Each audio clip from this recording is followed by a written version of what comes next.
Morning. Good morning.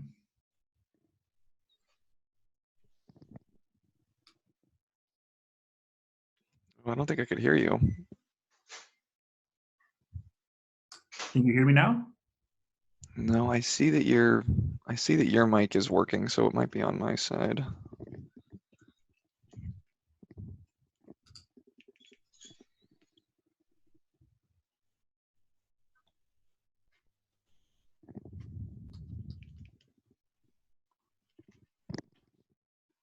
I'm saying something now. I can hear you loud and clear. Good. I can hear you now.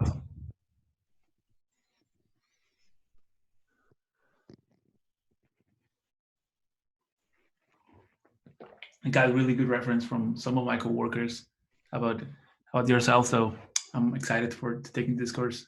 Oh, that's great. Who are your coworkers? It's Michelle Berry and I remember Michelle. Yeah, she's a great yeah, student. they took some classes on Bradford School. Yeah. So you work at Checker then, right? Yes. David, I think, also took David Rod. Yes. David Rod and Michelle Berry. Good people. Yeah. Fun team. Well, they're not technically on my team, but I interact with them pretty often. Okay, cool. I was planning on taking a course with you guys, but since this happened, like pretty much a lot of things stop, right? Man, it's crazy. What a weird time to be alive, huh? I'm glad that we have the opportunity to work from home, because otherwise it will be crazier. It's crazy enough, but just having work to do, it keeps you sane and active. Absolutely. And income doesn't help or doesn't hurt either. Oh yeah. Okay, I'm gonna grab a fresh coffee and then we'll wait until like 10:05 to get started. Folks usually show up late to these kinds of things, you know? Yeah, of course.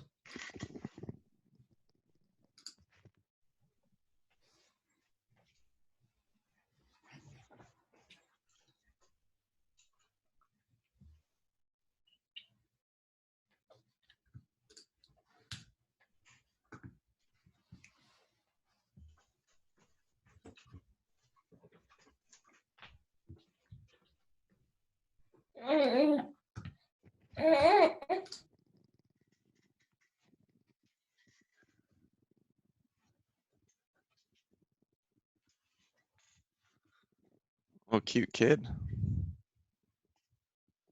Thank you. I'm giving my wife a little break since I'm of course trying to split things up with the kids. Everybody's got to share the load.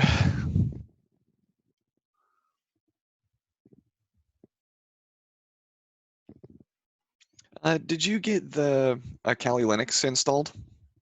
Sorry, can you repeat that? Did you get Kali Linux installed on a VM successfully? No, not to be honest. Okay. I might be behind on that.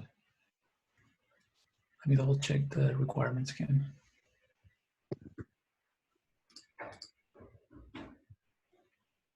It's a big download, so it might take some time. A lot of what we're going to do, you can do in an environment that's not Kali. Kali just has a bunch of tools that are useful already installed.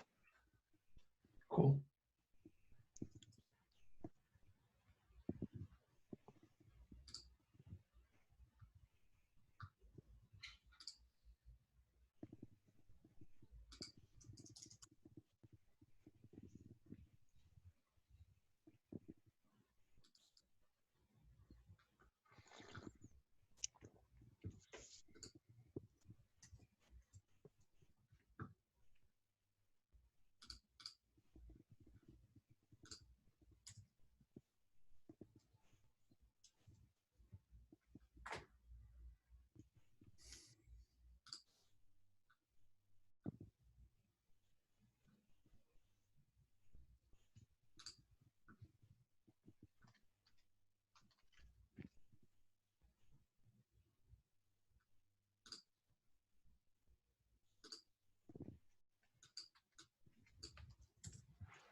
Are you on Mac or Linux normally?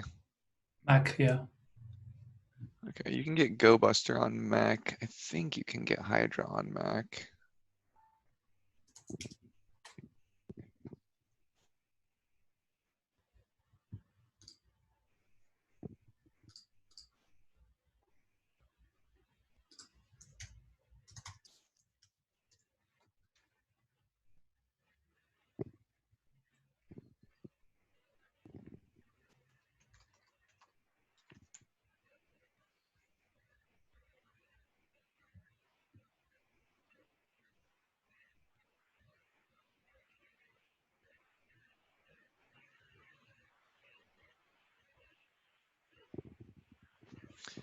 Yeah, I just checked, and the two command line tools we're going to use, Hydra and gobuster, are both available on Homebrew. So if you don't Yeah, want to I'll install Kali,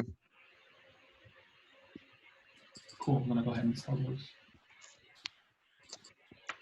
and then you should also install Burp proxy. Awesome.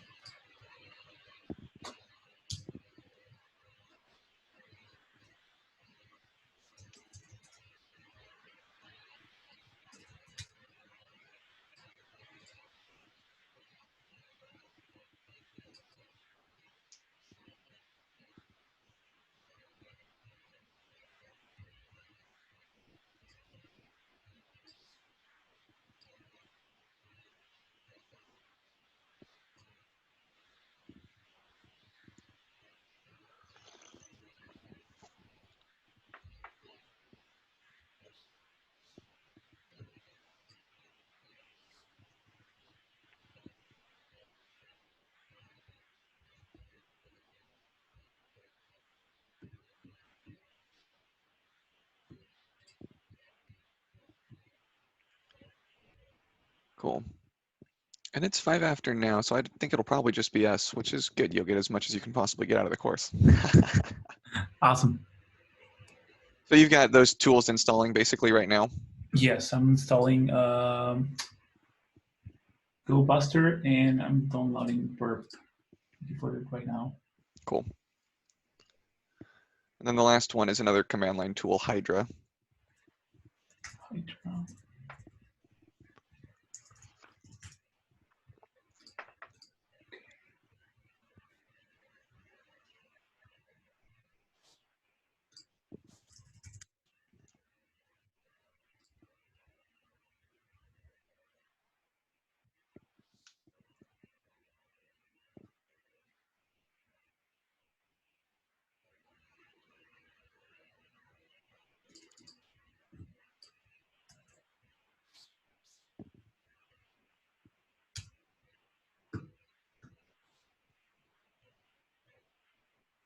And then whenever you're ready, I want you to tell me a little bit about your background, because since it's just one, I don't want to tell you a bunch of useless stuff that you already know. I only want to tell you the hot new stuff that you need to learn.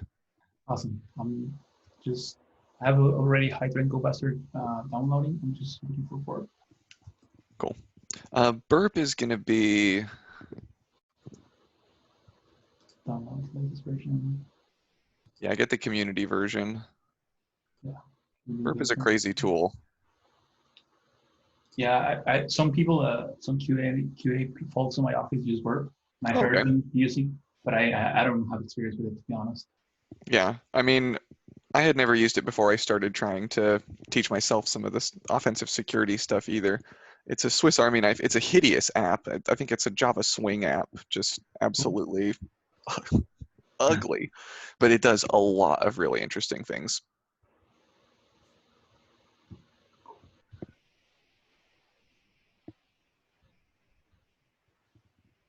So everything's downloading now? Yeah, everything is downloading. Everything is in process. Cool, so tell me a little bit. Yeah, let me go ahead and close my... Close your door, get a coffee. I started at Checker last year. I have 1 year and like 3 months working at that Checker, which is a really cool company. It is my first company after I graduated from a bootcamp. I was already doing web design before that, but it was completely different because it was more related to HTML, CSS, and design tools like Photoshop and like all those. Okay, sure. And you But I went to the wanted to boot get camp to really... get some of the JavaScript? Yes. So I ended up switching my my path to do a little bit more full stack development, learning about JavaScript, databases, and Node.js, and all those things, React and Angular and Vue. And that's when I switched a little bit of taking the bootcamp, graduated, worked as a teacher there. I took a contract afterwards. I worked like 5 months teaching there, and then Okay. I joined Checker. Okay, cool. And before that, I was doing agency work. Like before the bootcamp, it was more about designing and layout, Sure. HTML, and CSS kind of stuff. Okay, yeah, and you'd give them the designs and then implement them HTML, CSS, send them back, I and then they did just some of the implementation, but it was like really basic implementation, like jQuery kind of thing. okay, cool. And now, do you speak another language besides JavaScript at Checker? Ruby. Yeah. Ruby. Okay, cool. And we're doing some TypeScript as well, which is basically JavaScript. Yeah, with types. Mhm. Oh, types. It turns out those were a good idea. Yeah, I know. That's perfect. Okay, so you've been building websites. That's primarily what you do now. And do you Mhm. work, mostly front end, mostly back end, kind of full My stack team where? is front end focused. I do a little bit of back end work, but most I think it's 80-20, 80% front end and 25% back end work Okay, sweet. this day. Okay, that's actually perfect for this workshop, I think. So what you see on the screen, by the way, is what we intend to cover. This, the idea of having a mindset of a hacker, it's very different from being an engineer. That's the first thing I want to talk about. It's like, how do you stop thinking like you're trying to build something that's safe and start thinking like, oh, what happens when I push that button? What about this button? What about this button? How can I break everything? Throw caution to the wind in some ways. Then we're going to do tools for reconnaissance and enumeration. The first thing you want to do when you break into any website is discover where the doors are, right? So lots of real world analogies apply to hacking, and one of them is you look for unlocked doors, right? So you find all the doors, you try all the doors before you try to bust out your lockpick and do something shady, before you bust out your hammer and knock off a lock. You want to just find out where everything is and see if anything's unprotected. And then I'm going to show you two attack types, password spraying and cross-site scripting. Password spraying, whether or not you've heard of it, you've heard of it. We're just going to try a bunch of passwords. We've collected them from, the dark web or something like that. Or Troy Hunt's Have I Been Pwned list has a lot of passwords and accounts that have been compromised. So stuff like this, trying known passwords and just trying to break in that way. And then cross-site scripting, you might have heard of, maybe not. Yeah. Cool. And then, there's two CTFs that I'm going to direct you to that are good for trying these three kind of basic things. And then on the website, the GitHub that I sent to chat, there's some more stuff if you want to start doing like SQL map, SQL injection. There's some tools for that too. Awesome. Okay, so hacking mindset. What do hackers do? Why do hackers hack? That's really the first kind of thing that I think people don't think about enough, honestly. We kind of think of hackers as like this secretive, malicious group, and maybe they are, but they have goals, right? What do you think those goals are? Usually trying to like penetrate places where they're not allowed to. Like I think that sometimes they have a clear goal, but most of the time they're just trying to see, like you said, where are the back doors and where those doors lead me to it. Because maybe I'm trying to get something, but if I find a spot that is vulnerable and it's giving me some information, some data, even though that's not my primary goal, if it works and if it's something that it will create some benefit for me, I will just take it. Okay, definitely. They're trying to find holes, right? All the time, probing, scanning, trying to find little holes.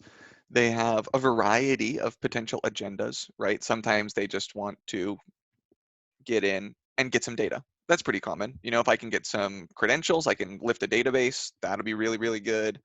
If I could find some private information, social security numbers, that type of thing, anything that you can sell on the dark web, that's a good target. There's lots of other stuff that hackers do too, like maybe you've heard ransomware attacks are pretty popular now. Do you know ransomware? Mm-hmm. Yeah, okay. So, once you get in, maybe you don't even need to steal the information, right? So the data doesn't have to be valuable to the hacker for it to be valuable to the hacker. It only has to be valuable to you. because I can encrypt that data with a ransomware attack and then say, hey, give me money or you'll never get your data back. Yeah. Or I'll not release what you need to. Exactly. And then we can also say like, hey, what about once I get in, I could install some software. Maybe I just want to. So cryptojacking is something people do in browsers now all the time. And it's not even necessarily hacking. Like legitimate websites do this where they'll put in some JavaScript on their page, and that JavaScript is a cryptocurrency miner. And it mines to, the company's wallet. It's not illegal. They're just stealing a few CPU cycles from you. Some But resources yeah, you can look at the code, you can see what it's doing, right? that I But didn't know. Yeah. if I'm a hacker, I might want to do that surreptitiously. I might want to break onto your AWS servers, and then I've got some, a lot more computational cycles. Install a little script, start off a script that's doing crypto mining. That's something that hackers are doing a little more now. Less kind of because mining has become, you have to have like really high power machines to make it worth it. But if you can break onto someone's AWS account with a big GPU, turn up the mining, onto that Yeah, we cryptocurrency. were dealing with one similar issue related to FileStack, the Mm, library to upload files, and it was connected to, it allowed the file to our AWS bucket, and there was a vulnerability on the library that it exposed, it allowed in some ways to that bucket to be exposed, so anybody can just make it public and just upload things and use your right. server to host their own things. Yes, exactly. And then not only that, once you can do so, if you have a bug like that, a local file inclusion, I'm the hacker here, right? I can send that file from my laptop to your server. Then let's say that file is actually some piece of code like a malicious Python script. That's what I upload to your server. Now, if I can then find a way to trigger that script to run and execute, now I have even more access to that server, right? I can do anything that I can do in Python, including, say, set up my own little server that's listening and I'll do whatever I tell it to. So this is very, very common. The first thing, if I can get a local file inclusion bug, include a file. That file is a script that's going to set me up persistent access to that server. And that server will then listen to commands and whatever privileges I have. So, I uploaded this probably as some AWS user.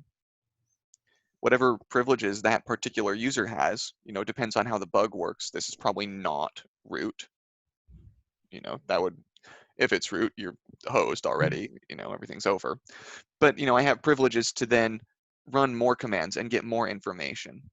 And then if there's something that, wasn't accessible to the public web, but was on this server, say some other database, right? It's very common for the database to only respond to something that's on localhost, common setup. Now I might be able to access the database. Well, I can do that this way, access the database and then get the information over here. And, that makes me very happy. So you're absolutely right that what hackers are trying to do is find anything that they can, and then they're clever people. We're clever. We can, once we're in, we like to do lots of little interesting things to get more access or lock down some files that we know someone needs, check slash etc passwords, see if I can get, passwords, become root, stuff like this. So the whole crux of the craft is absolutely, what can I do that the owner of the system doesn't expect me to do? And, there's lots of things we can do. But it's also really important, especially when you're approaching security from a defensive standpoint.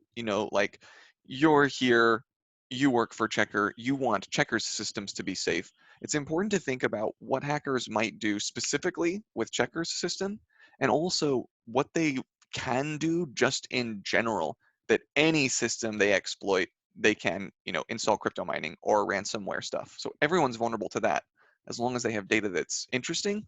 But Checker has access to specific information that, might be valuable on the dark web and might be a target for theft, for example.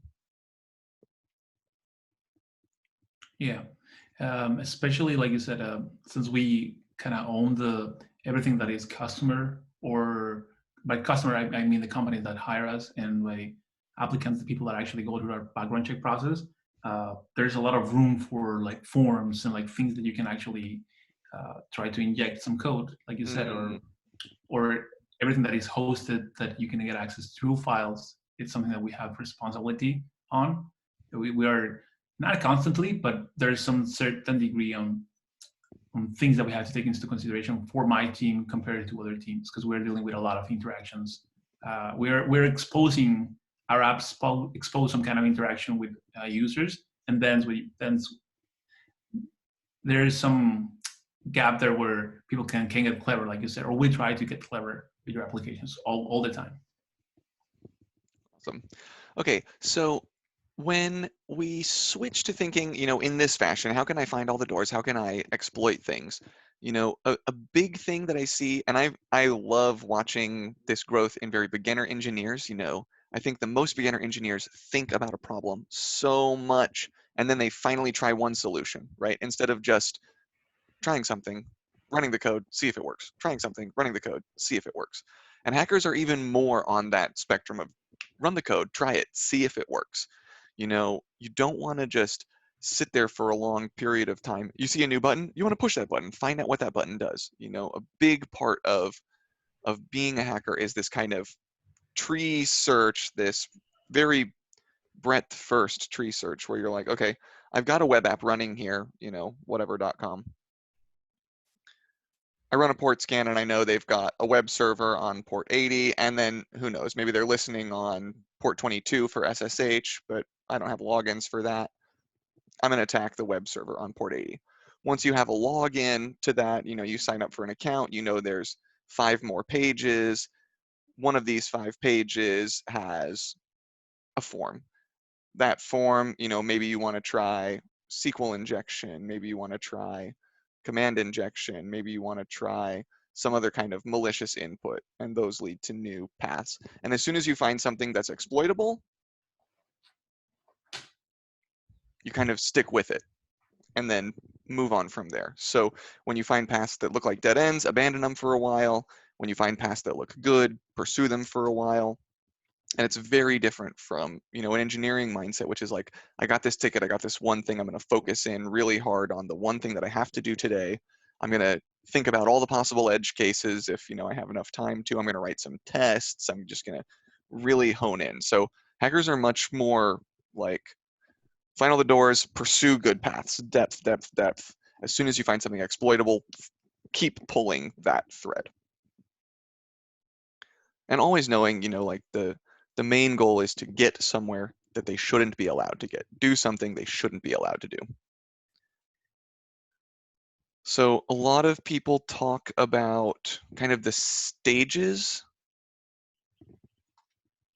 of a hack, and these are, they're often presented as steps on a path, but it's really more like you can go to and from any of these as you become successful and not. So the first thing we're always going to do, and we're going to talk about some tools to do this next, is reconnaissance, enumeration. What are all the things I can possibly access, and are any of them going to help me intrude or break into this website? Okay, so find out what the whole sitemap is if you can. Try some enumeration to look for hidden things like administrative panels that aren't unlocked to the world, but you can get there. They're not on the sitemap, but they do exist on the website, stuff like that.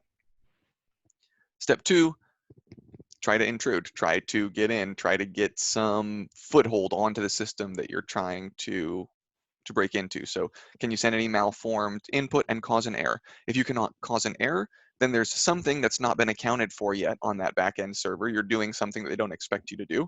Maybe you can turn that error into an intrusion. A common example of that is like you're on some form and you send the single quote character, and if you cause an error, then they're probably sending that single quote character to some kind of command. This is a common way to test for SQL injection. Okay, once you're in, you try to do some kind of exploitation, right? If you're in the door, see if you can have some data now. Can you exfiltrate some data with the intrusion that you've got? Can you find an exploitation that'll help you escalate your privileges? Can you create a user account or an SSH account so you can have persistent access to this server? Can you install a keylogger? Right? There's a zillion ways to exploit something. Once you're in, depending on your goals in this particular hack, you're going to start doing something, right? Okay. And we're going to do these 3 steps kind of today. The next couple, we're not really going to do much of today. Okay. None of these last 7, but we should talk about them anyway because they're important. And as you're thinking, especially from a defensive standpoint, you should know that this is what offensive hackers are doing. Once they're in, they're probably in via a terminal. And they've probably got some user account access. You know, if they broke into your Apache server, they're like the www.var user, and they have those privileges. They're going to try and find some way to get more privileges, either a more privileged user or especially root privileges if they can. Once they've got root privileges, right, they can do anything they want to on your box via the terminal, change your code, run some new code, let more users in, install keyloggers, etc. So anytime we can gain more access, this is fun. And there's a lot of, this is where, like, have you heard of CVEs? No. Okay, CVE stands for Common Vulnerability and Exploit. Hmm. Whoops, I didn't type C apparently. And there's, you know, a big old database. So I talked about open doors before. One of the big open doors, as you probably already know, is outdated software. And so this CVE database, and there are tools in Kali like SearchSploit, where you can run a search across the entire common vulnerability and exploit database of all the previously disclosed vulnerabilities. And if someone is running a piece of outdated software that still has one of these CVEs, there's already scripts there that know how to exploit that particular bug. And you as a hacker don't have to think about exploiting that software or how to make that exploit work. You just upload that script to the server, run the script on the server, and then boom, you've increased your privileges. So a lot of this exploitation step is just using known exploits, not, you know, not security research, not inventing new exploits, searching for, okay, I know this version of Apache is vulnerable. I know this server is running that version of Apache. Let's run the script. Boom, I'm in. Okay. And a lot of those are privilege escalation bugs. So once you're in the door, you'll look for software that you didn't have access to before, stuff that you didn't know about before, that might be running something that's vulnerable. And then you'll try and escalate your privileges that way. Similarly, you know, lateral movement, that's kind of like what I drew on the whiteboard earlier, where once you get into that server, you might have access to a database that you didn't have access to before. Now you can send some queries and see if you can get some data, maybe some new logins. And then that login might be an admin login. Now you have access to something you didn't have again before. So trying to move from systems that you couldn't see before. This is also similar to like if you crack a VPN login, suddenly you have access to everything that's on the VPN. Whereas if you don't have that login, you can't move laterally within the VPN. You got to get into the network before you can access other services on the network. And then of course, if you're doing, so obfuscation is something you really only do if you're a real illegal hacker. Oh my God, I almost forgot. By the way, please don't use any of the things that I'm going to tell you today to do something illegal. Only hack machines that you own, you know. It even sounds like a new career. This seems like a curriculum for something completely like specialized, like you said. Like this is a complete philosophy. Like you have to be like really thinking about all of these things because you, like you said, you kind of know this, but you don't never put attention in the details, like you said. Like, hey, if I Absolutely. go here, then I unlock myself. Like you said, it's like a tree. It's like going through a tree search, and then Absolutely. you don't realize the how this path can lead you to other consequences and other open different doors for them. And yeah, like right now, especially with, like you said, vulnerabilities is it's a big thing. There's a lot of Absolutely. everybody does their npm install, and who cares? Like, Yeah, and you don't even know what's in there. Oh my God, do you remember the left pad scandal? yeah. So Amazing. Oh my God. so right now, it's everybody's like npm installing everything, and I mean, like you said, it's really easy to know which libraries have vulnerabilities and just go from there. Exactly. And so, you know, having a little bit of tools in the toolbox of an offensive person, how you would exploit this website is really helpful for defensive people.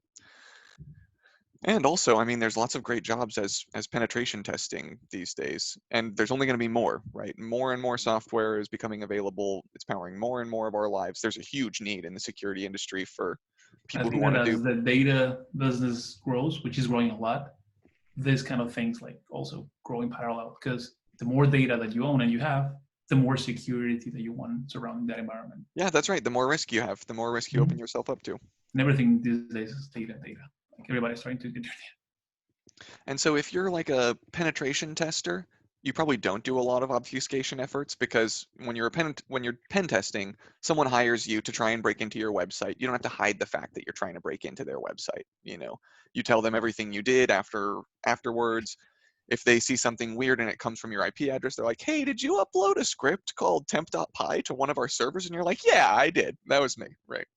Whereas if you're the NSA, you don't want anyone to know that you were on that computer. You want to be silent for as long as possible, and as long as possible in some cases for the NSA could even mean forever, right? They don't want you to ever find out that you did anything.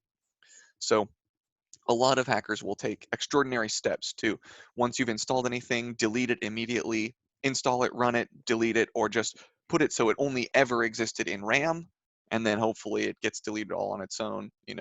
Lots of interesting ways to try and obfuscate your efforts, and of course then exfiltrate. But like I said before, these aren't stages that you walk through straightforward. It's like once you've gotten to 2 and you think there's a way to do 3, 4, 5, 6, and 7 are just other names for different kinds of 3s. These are all just options for how to get further in. Okay. So this is basically what I want to say about how hackers think and what the process is for most hackers. How do you go from stage to stage? The next thing we're going to talk about is reconnaissance with Burp and gobuster. So any questions at this No, moment? I think it's pretty like clear. And like you said, there's always, I like the way that you outline it, because if you want to expand on any of those ideas, you can go from there. Like this is something like this can give you like that sense of how to start thinking about it, and then you can just pick any step and go deeper if you want to. Perfect. Yes, and if you want to search for more information on this, a lot of people, I dislike some of the terminology in the security world. There's a lot of, it's weird. There's like 2 kinds of people in the security world that are both kind of crazy. There's the people like the NSA type people, the FBI type people, very law and order. And then there's the other people who are like the exact opposite of that, the black hat hackers who are totally anti-authority. Anyway, that's neither here nor there, but the thing you can search for is the kill chain. So, very militaristic rhetoric. We're gonna, okay, whatever. But you can search for the kill chain and there'll be lots of other, more detailed people talking about these steps. So now for reconnaissance and enumeration, I'm going to start up I started up Visual Studio Code instead of VirtualBox. That was wrong. Start up my Kali VM. And you should start up Burp. I was You might, trying to when we were discussing this, and the latest version, and I cannot see, like they don't have like a list of versions. Since I upgraded to Catalina, it's not allowing me to run the software. It's Burp telling me doesn't that work on Catalina? it said it like it's. Wait, give me 1 second.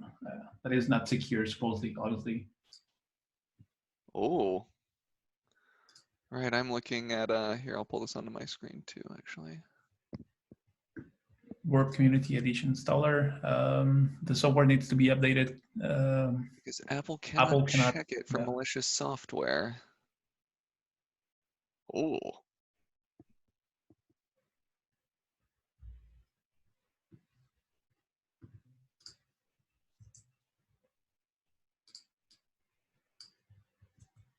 Whack.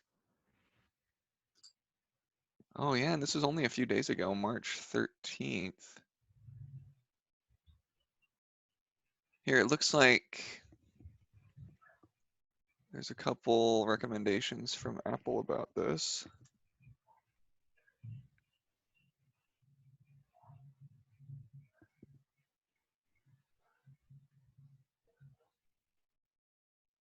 Do you want to share your screen?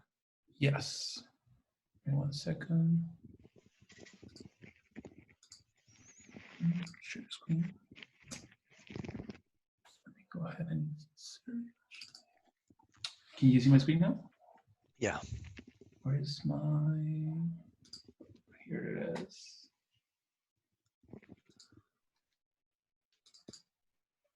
Oh yeah, it's showing on the other monitor. So have the install right here. I'm getting the same thing. Okay, so click OK. Right click on the installer.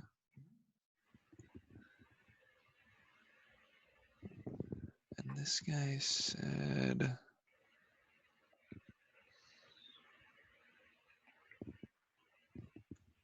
try open. Interesting. Okay, that's just gonna be the same thing. Try open. Yeah, open again. Yeah, that worked. Hey, Nice. wow, nice security, Apple. That Yeah. seemed pretty easy to work around. Yeah, open and open. Cool. Let me stop sharing so we can go back to. Word. Mm.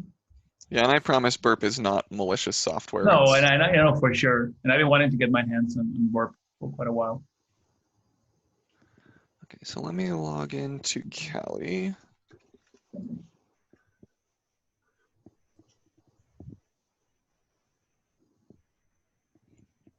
Boom. I'm gonna open Burp. I'm gonna open Burp Professional. I pay for a license. I'm so fancy.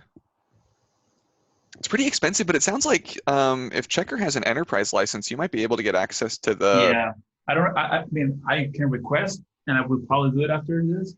Only Q&A teams have access to it, but I'm pretty sure this is just like they just have to add me to the license, and that's it. Gotcha. Okay, I'm gonna open up Terminal Emulator. And then I'm gonna start, so I'm running a piece of software called the Damn Vulnerable Web App, which is a nice little testing playground. So I gotta go service MySQL start. Whoops, sudo.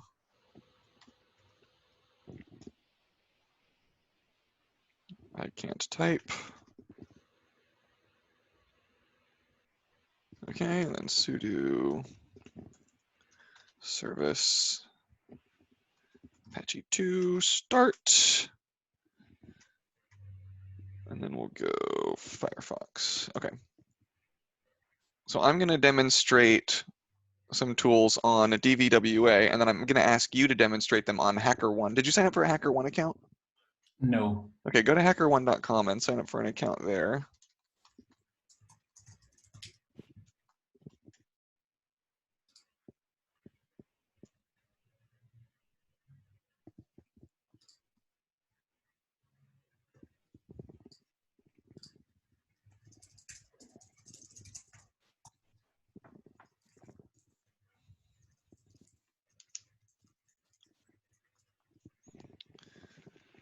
I'm gonna grab another coffee. Hmm?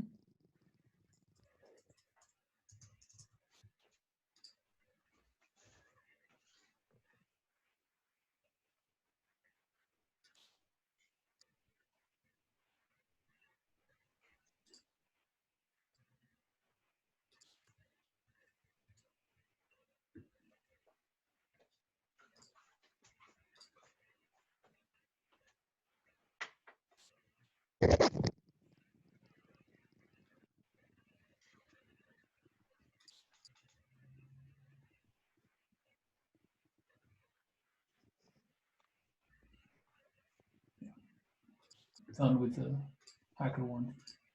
Okay, sweet. And is Burp installed? Yes. Okay, so open up Burp and you'll get a window like this one that I've got here. Mm-hmm. And you can just say temporary project, use the Burp defaults, and then you'll be dropped into the main Burp window. Yeah. There's a ton of stuff going on here. Look at all these tabs, blah, blah, blah, blah, blah. Yes.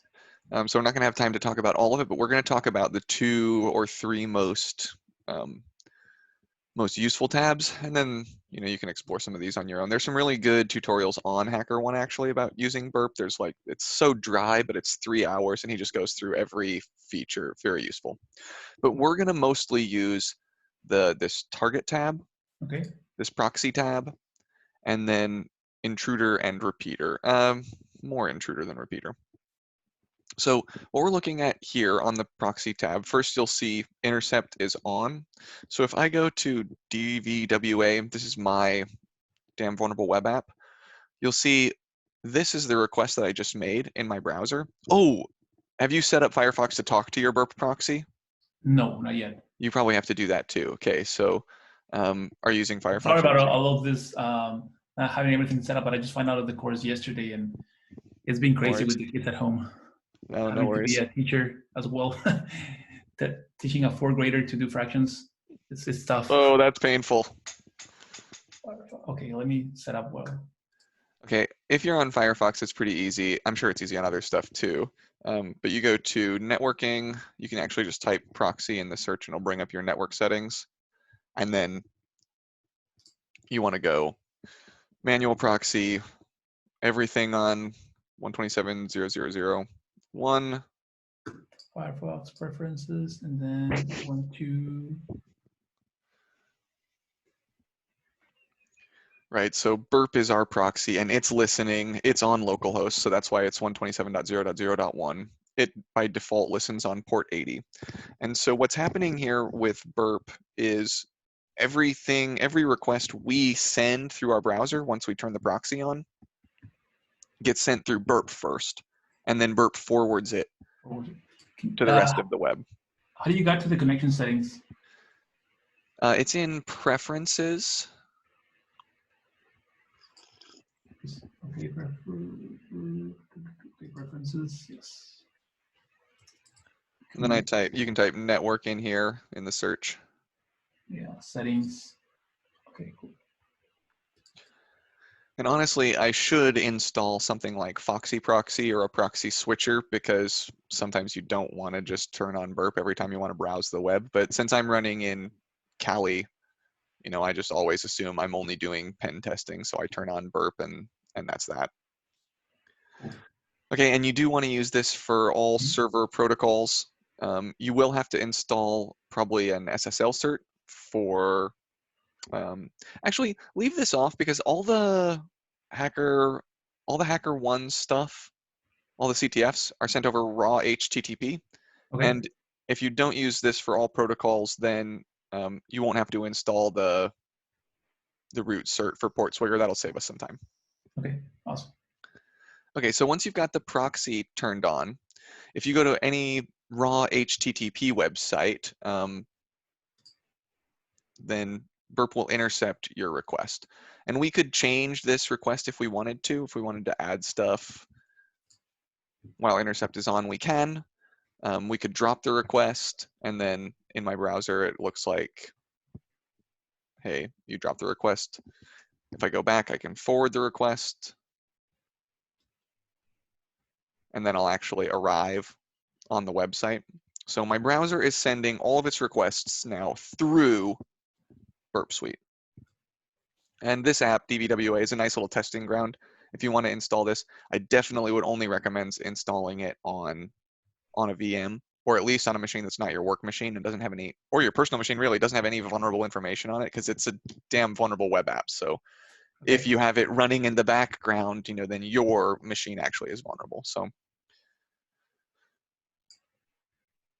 and here's another interesting, since intercept is still on, what I can see is the cookie, I can see all the login fields. Most of the time, we'll turn intercept off though. So I'm going to forward this request, and then I'm going to turn intercept off. And once intercept is off in the proxy tab, I can go to this HTTP history, and I would click this box so that it sorts by descending order so that new requests come in at the top. And now anywhere I go, if I click on any one of these, every time I make a web request, my proxy logs that it's made a web request. And this is an enormously useful tool just in and of itself to be able to easily look at the raw HTTP requests that are being sent, kind of see what's happening in a more raw level. You can look at the response more carefully in a raw way through Burp. But some of the stuff that's even more useful about it is say, okay, I'm going to add this to scope. I'm going to say, my target today for this particular penetration test engagement is localhost.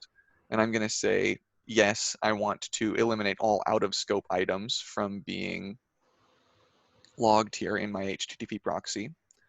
And I'm going to further go to the options, or sorry, the target here, and look at scope. Okay, so now I changed to target scope tab, Mhm. and I'm going to edit this one. I really want everything on DVWA to be my scope. Okay.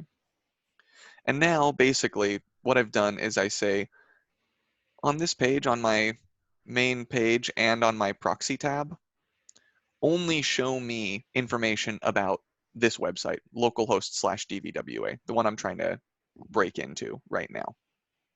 And in my target tab, I get all kinds of useful information. And one of the main things, this is for reconnaissance and it's really useful, is I get it automatically crawls and builds the sitemap So for it's me. the whole thing. So anywhere I've clicked on and anywhere that it's seen a link, I think by default it just crawls one level of links. So I'd have to actually go to this file inclusion page for it to look for more under the file inclusion. But that stuff you can change, and it can passively scan this website, Burp can, automatically for you. Burp will also, if it recognizes something based on the HTTP requests and responses, if it recognizes, say, an outdated version of Apache, that will appear over here in the known issues page. So one big thing that a lot of penetration testers will do, right, is load up Burp, go to the website that they're interested in, and then just essentially actively or passively scan this host, and that'll make a request. It'll crawl the website automatically. It'll find every link that it possibly can. It'll follow all of those links. It will examine the headers, the HTTP headers, the TCP headers, all this that it can find, and just search the search exploit database, the CVE database, for stuff that it knows is vulnerable. And it can immediately tell you, so like, look, this web app is very vulnerable. It's over HTTP and it's sending passwords over raw HTTP, no HTTPS. Passwords submitted using GET instead of POST. That's less secure. We're using unencrypted communications. We have a cookie without the HTTP only flag, okay? And so all of these are potentially exploitable, and Burp just gives you that for free. That's one of the reasons it's such a popular tool. But for our purposes, for enumeration purposes, what we're really trying to do when we first get to a website is get this site tree. And Burp really helps us understand what's going on the website, what is available to me, what doors could I think about exploiting. So what do you think about all this so far? It is really cool because I knew that I knew that not we, that the Q&As use it to intercept the request when they were trying to test something. But this gives you, I mean, probably they do much more stuff like we're seeing right now, but I didn't know all of this.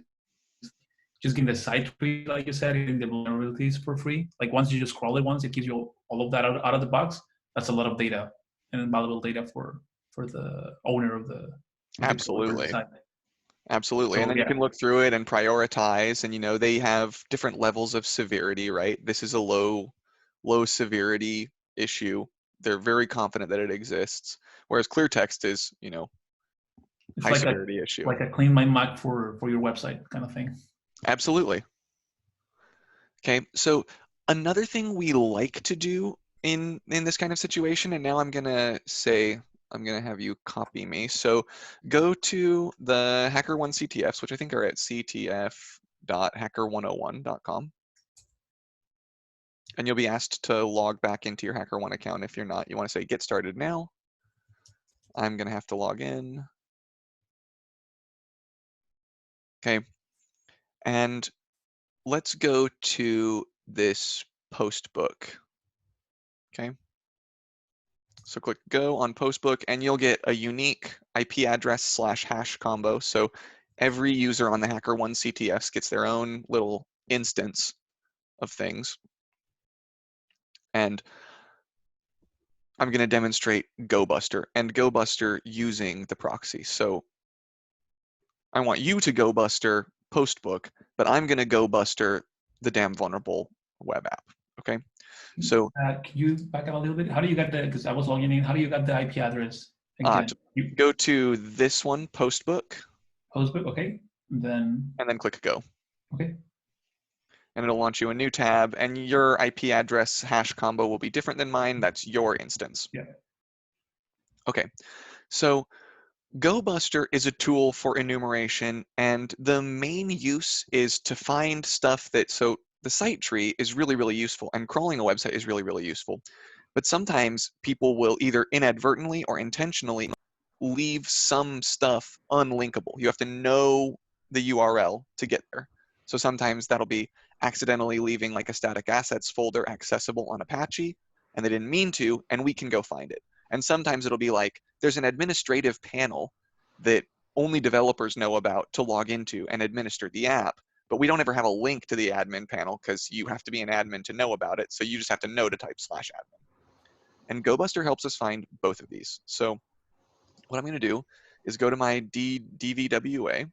I'm going to grab the URL that I want to crawl with gobuster, localhost /DVWA, and I'm going to go gobuster dir.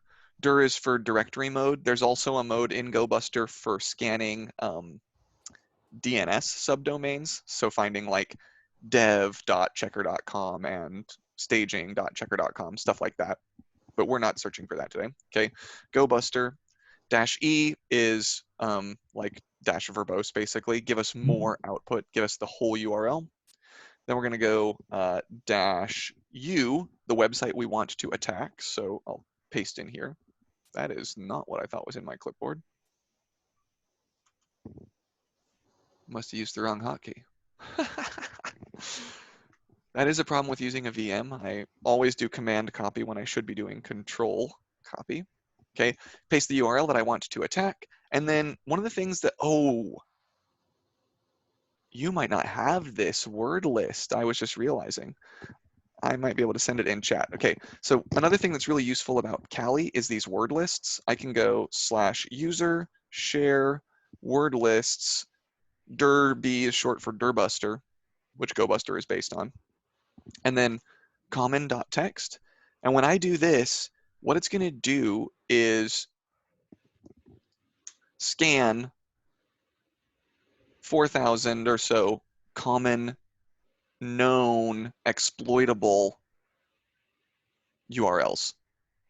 Okay, so this shows me here all the URLs that it tried, .hta, .htpassword, .htaccess, and the status code. So I'm able to go to robots, robots.txt, readme, php.ini, and all this. If I cat that word list, user share word lists, dirbuster, common, you can see it's just like a flat list of all these known, interesting, common URLs to use that might or might not be hidden. Okay, and so obviously this is pretty useful if I'm looking for something that I don't know whether it exists, but it doesn't add it to my site tree because I'm not proxying my requests in dirbuster through my proxy, but I can. If I add -p, then I can go http p for proxy : / 127.0.0.1 :8080. And now if I go to my proxy tab and I run this, suddenly you'll see everything populating in my burp. So now I can also look at all these requests later if I want to, and if it adds anything to the target tree as a result, see, I just did one, found config, found external, then Burp knows about these now and can also start passively scanning inside of those directories. Okay, so now I'm wondering how to get you the word list because you're still on Mac, right? Yeah. Derby common word list. It might be on GitHub. Brilliant. Okay, so you can get that same word list. I'm going to send it to chat here. Awesome. If you go there, you can probably just wget. I would click on raw to get the raw URL and then just wget that.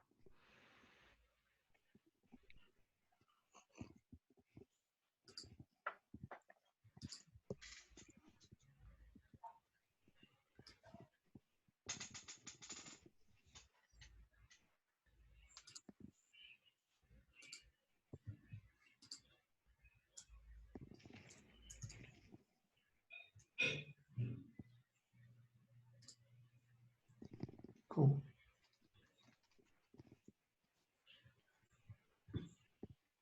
Okay, so now I want you to try scanning with gobuster your version of postbook and proxying it to Burp so that you can get the little sitemap of postbook in Burp.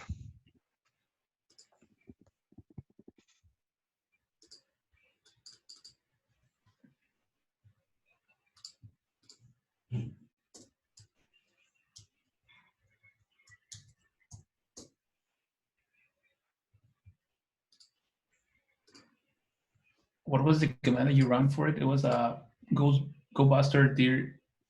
Okay, here you go. Okay, press. You.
Something wrong?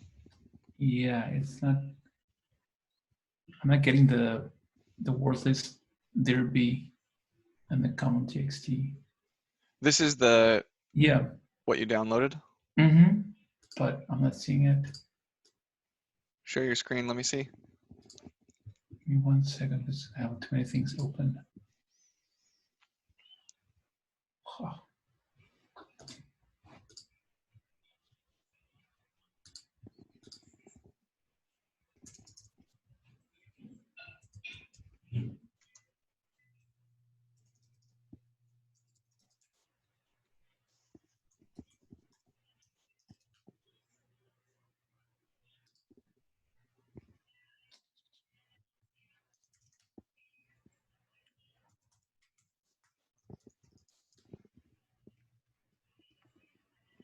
It's asking me for my password. I don't even remember this.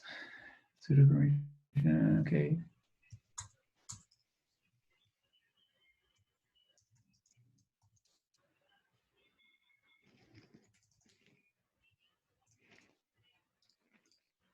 Sorry about this. No worries.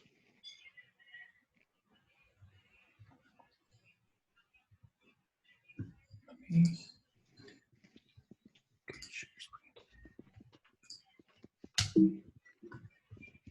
Okay. So maybe I downloaded it. Maybe when I did something wrong when I downloaded the file because I'm not getting permissions to execute it. You might just need to chmod it. Did you download it to that same location, user share word list, or did you download it somewhere else? So I think user shared. So just type ls. I don't have word. Yeah, but I have to. Well, if I go to cd user. I'm not surprised that you don't have a user share word list because you're on Mac, not Kali. So I don't have the word. When you ran that wget, where did it save that file to? I thought it was in this directory, but so I thought it would have been too. Oh, you did. Did that even work? What I can do is copy this file, just I think you ran the W command, not the wget command. Hit up twice. no, it's I think it was an order command. Because you have a space between your W and your get. So let me. And But it I run told it. you. I run it in a different window. But let me. Oh. Not this one. I have too many things open. No, sorry. Oh, you don't have wget. No, but I did it in a different way. Then I saw the file downloaded. You can also curl it. Yeah, where is that file though? Because that's where you need to point your command to. It doesn't matter if it's living on wordless, or can I just save it here for the You can save it time? anywhere you want. Okay, cool. I'm just gonna share. Yeah, I just used /user/share/word lists because that's where Kali has them by default.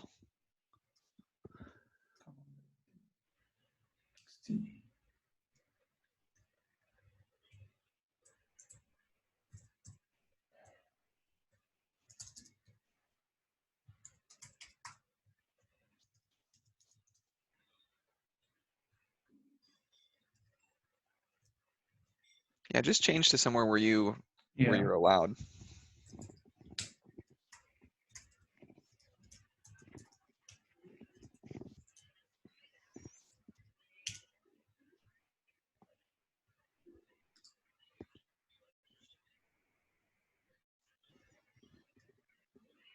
Okay, boom. Yeah, there it is. Sorry. Where's the command? Do you know about Control R? Control R? Yeah, hit Control C right now. Mm-hmm. And now do Control R and start typing gobuster. Mm. Useful, right? You reverse search, so it'll search your history and find what you're typing for. But Okay, so yes, now. Let me stop sharing. Okay. So it was different URL. It's not that's not a complete URL. So this one is a complete one. Right, I'll take back over so you can see. Okay. Right, and so you'll use a different URL and you'll use a different path to the word list. So Right, so you change here.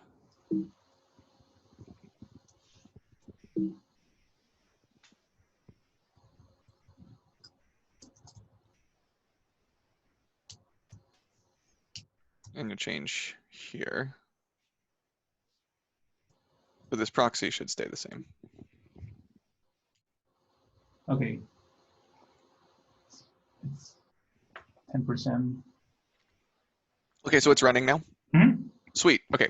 While that's running, and this is really common, we use so many brute force tools in the hacking world, it's very normal to like start something off and then go do something else, and then start something off and then go do something else. So another thing I want to show you about Burp is another thing that we're going to start off and then go do something else. So this time I'm going to demo it here in Postbook and have you do the same thing. So first, we need to sign up for an account on Postbook. And this is, common reconnaissance stuff. If you can sign up for an account, you want to see what all the users can do. I don't need to save that password. So sign up and then sign in.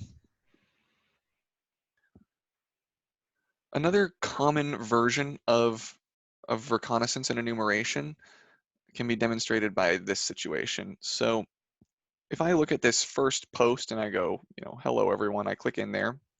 If I look at this URL, two things are interesting. One is this page.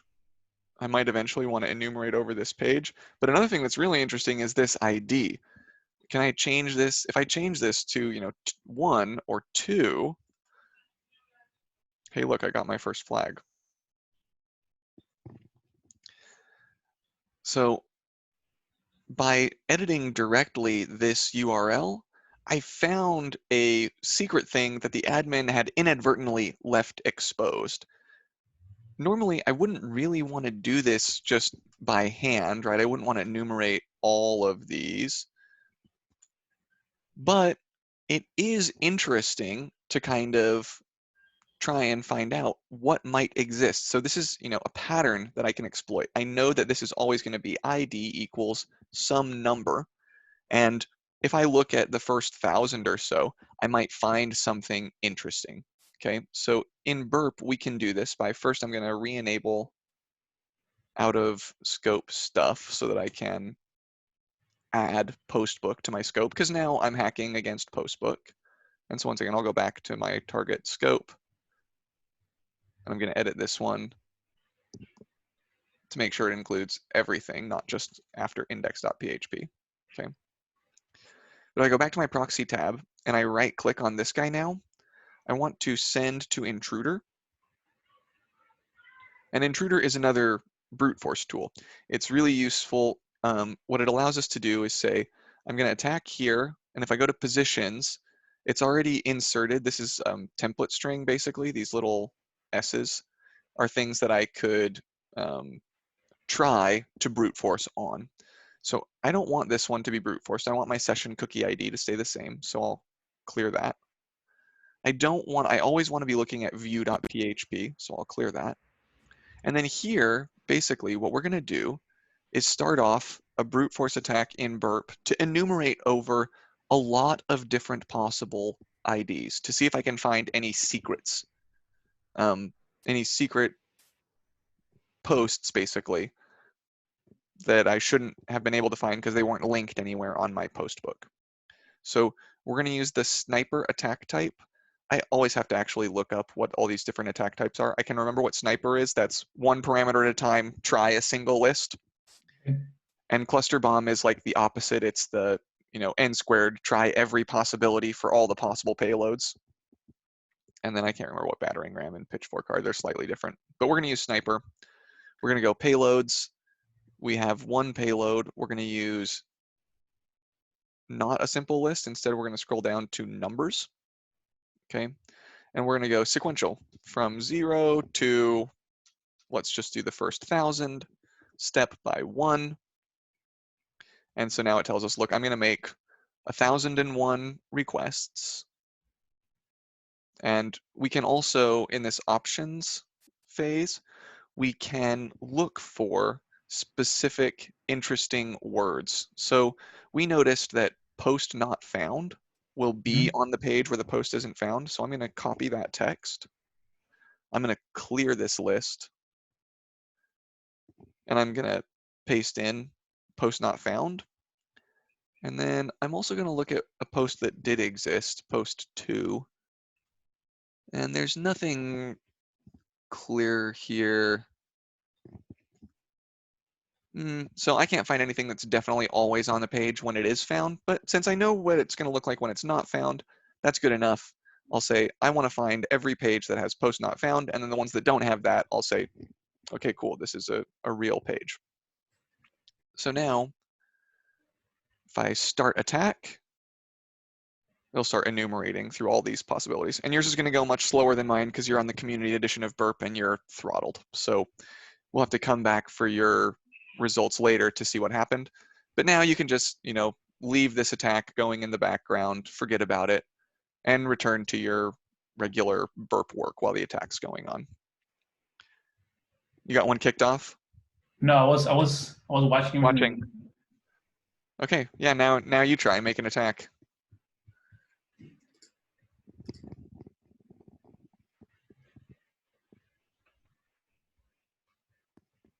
And then after you successfully start this attack, you've been sitting here for an hour, so I'm going to say you should probably stand up, shake it off, take a 5-minute break. Thanks.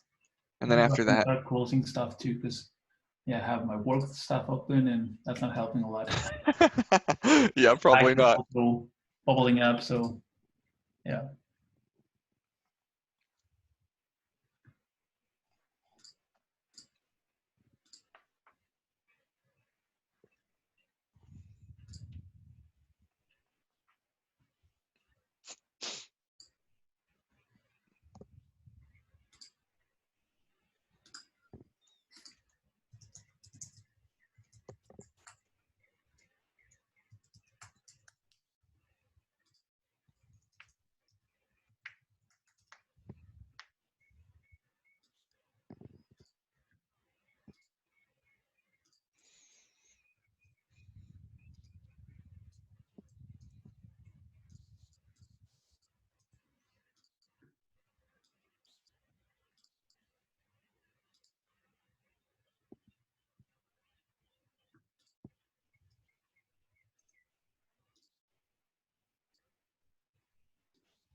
Let me know when you got that kicked off. Yeah, I have a slight issue with Firefox because Firefox is not loading the postbook links, but Chrome is. So I'm trying Oh, to. It's not opening any of the HackerOne links. I interesting. successfully created those on Chrome. So I'm trying to do the opposite. I'm trying to set up Chrome now. Okay, interesting. In Burp on your Intercept tab, is Intercept on? Yes, it is on. Turn it off. Okay. And now go back, and I bet Firefox will start loading. Yeah. So what I think was happening is Burp was holding on to that request, waiting for you to explicitly forward it. Okay, cool. Yeah, now it's working. Yeah, okay, that's definitely what was happening then. Yeah, Burp turns this on by default. I have it configured to have it off by default. I hate having Intercept on by default. So that's a good thing to remember about Burp. Every time you turn it on, if you're sending stuff through that proxy, it's going to hold it until you explicitly say forward or drop.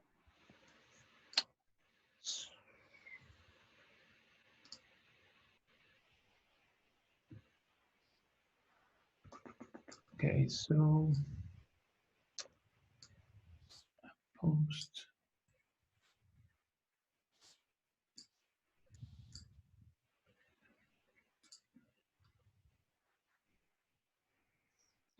Five, the post v3. Send to Intruder, I think it was an Intruder. Mm-hmm. You went there for payloads, I believe it is, and then it was payload set, and it was number. Yeah, and you want to make sure you set up on the positions page, you want to make sure you're only targeting ID with these little S's. There'll be like 3 the first time it'll try and hack you on ID and on view.php and on 6. So make I sure remember you that you just, selected those and you cleared them out. yep, You just left the ID, right? exactly. So their payload is 1 to 1000, step 1. That was the only thing, right? The step 1 Yeah, and then start attack. I did in the options as well. I made sure Yeah. to do post not found. Options. So in this section, normally this has a bunch of stuff already filled out for you. I cleared it and then just added post not found. And remember, I was doing that because that's what happens when we have an empty post. Community edition of Burp suite contains a demo version of Burp Intruder sound functionality. Okay, yeah. Yeah, it's starting. Sweet. Okay, so now we've got 2 little brute force attacks running. It's a good time to take a short break. I'm going to use the bathroom myself. And then we'll come back and talk about password spraying. Nice. This is really interesting so far. Thank you. Sweet, I'm glad.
Me color organizativa creo que fue un curso, ¿cómo se dice?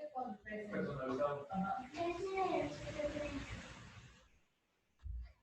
Fíjate, amor, y de esas 100 personas, no fue por falta de tiempo, fue por falta de disciplina. Porque tú tienes un espacio y una disciplina de decir, hey, voy a hacer este curso en el trabajo. Entonces, ve lo que hoy tú te estás aprovechando ese tiempo para ti. Es un tema.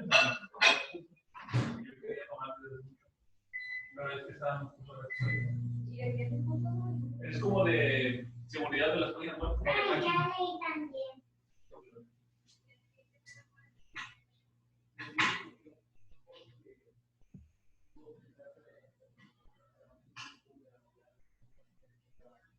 información. ¿Y te dio un break? Sí, pues es una hora, ya tenemos más de una hora. ¿Una hora de break? No, ya tenemos una hora y conectados. Son las 10. ¿Y ya que Son las 11:15. A la 1. Pero te dio un break ahorita de cuánto? Sí, yo voy al baño, sí, no digo de cuánto, pero no.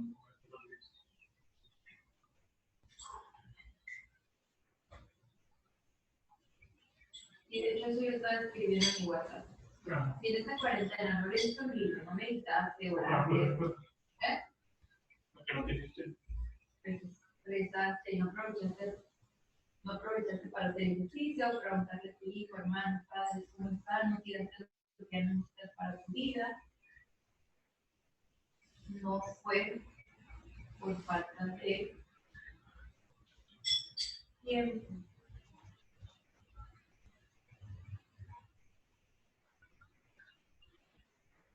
De falta de disciplina.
Por tuyo. No, estoy.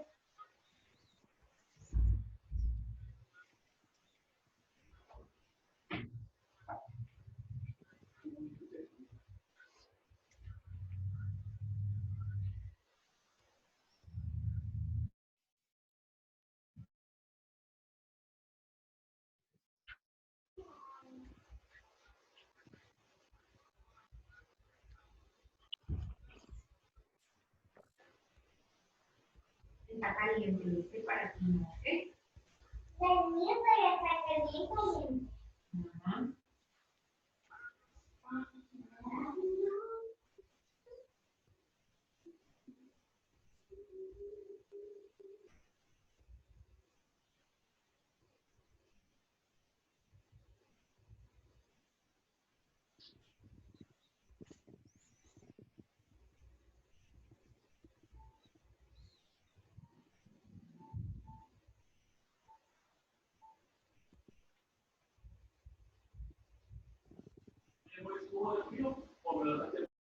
Para ti. ¿Segura?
Right on, welcome back. Thank you. Let me quickly check something here in my Slack. Okay.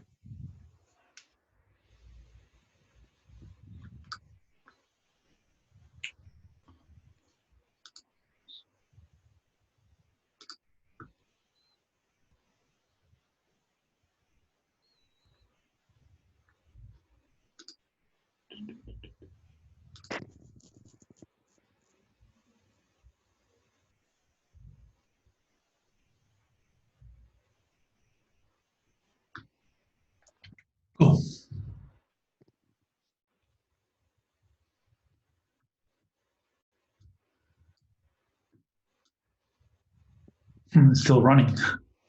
Yeah, the Burp one probably is still running. One thing you might want to do in Burp, I mean, there's no way to actually make it run any faster. You're on the community edition, they slow it down. But I like to sort by the thing I was looking for. And then, you'll kind of know all these post not found ones when they have it. That's really not interesting at all. But you'll also find, there was one at 2 when the payload was 2 that was kind of a secret. This stands out as well when I'm looking. 945, that's an interesting thing for it to exist. And so in Capture the Flag land, this is a clue that I should definitely type in 945 here and get my second flag. Nice. Eventually, I think they randomize what number this is, so you actually do have to enumerate. So eventually yours will finish and you'll be able to find that flag as well. But that's basically enumeration. So the next thing I want to talk about is password spraying. And to do password spraying, I'm going to have you start at another one of these. It's the Pet Shop Pro.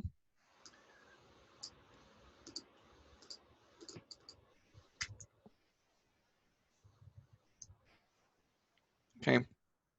So I'll demonstrate against DVWA some brute force password spraying. But before that, you've just gotten to a new CTF that you're interested in attacking. What's the first thing you should be doing? If I'm interested in attacking this one right here, Yeah, that's right. Well, we talk about a couple of things right now, and I guess just trying to get to a link where I can actually get some data and try to, well, but based on what we just learned, I will try to get a working link and then try to see if I can find a pattern like we did before. It was numbers before, and try to see if I can crawl something like that. Okay, absolutely. And what tool did we use to find hidden links? So we use the gobuster. What was the name? Bingo. Okay, so you run that command and it give you a bunch of things that you can, not a bunch of things, sorry, a bunch of links that you can actually hit that are not available to you, or that you don't know that they existed until you actually crawl it with gobuster. exactly. So what I want you to start is a gobuster against this website, and then I'll start demonstrating password, the Hydra tool and Burp's password cracking abilities, and then you'll be able to find something that you'll be able to start a password cracking by the time I finish talking about it. Awesome. I already started the gobuster. Okay, so gobuster is kicked off. Okay, so I'm going to go to the damn vulnerable web app, log back in. I'm going to set the security to low so that we can actually hack damn vulnerable web app. And then I'm going to go to this brute force page. Okay, so, not super surprising, right, that when we want to do a brute force, one of the first things we want to try is see if we can get information about what happens when we try to do a wrong login. If we happen to know a correct login, it's also really useful to know, which I do. This is admin and password on DVWA. It's really helpful to know the correct password too. The thing that happens in the case where we succeed. So I've got welcome when I succeed. I've got invalid username and or password when I fail. And we can use Intruder in Burp to also try and do brute force attacks. Now, like you're witnessing, it's very slow on the community edition. It's very fast on my edition. So we'll also use a different tool called Hydra, which is also a lot more flexible. It's a brute force cracking tool that cracks a lot of different kinds, not just HTTP links. But so with Burp, we're going to do basically the same thing that we just did. I will right click and send this to Intruder, this login attempt. And Intruder, I have a new tab here, number 3. I'll go positions. And this time I want to attack both the username and the password. So I don't want to attack this. So I clear everything out and then I want to attack the username. I want to attack the password. And it looks like there's this additional login equals login, which we don't care about. So in payloads, This is how they do it. this is how you do it. Yeah. Oh yeah. So in payloads, I now have, but I should have two positions. Oh yeah, I don't want to do the sniper attack anymore. I want to do the cluster bomb attack because I'm trying to crack all the possibilities for everything. So what I'll do is just for demo purposes, now you can see I have two payload sets. Payload set 1 is going to be the usernames, and I happen to know admin as a username, but let's just do some other ones too, like hello or helplo. Wow, that's not going to be a username. Tyler, Teb, whatever, and admin. And then in the non-community edition, by the way, Burp comes with a usernames and passwords list that I can just put in there automatically. Very helpful. Okay, in payload set 2, I'll do something like 1, 2, 3, 4, 5, 6 common password, QWERTY common password, and then I'll do the actual password. And then this time in options, right? I'll clear this all out again. Yes. And I happen to know, what I want to know is if welcome shows up, that was a success. And it was, let me just go check, username and or password incorrect. I'll copy that.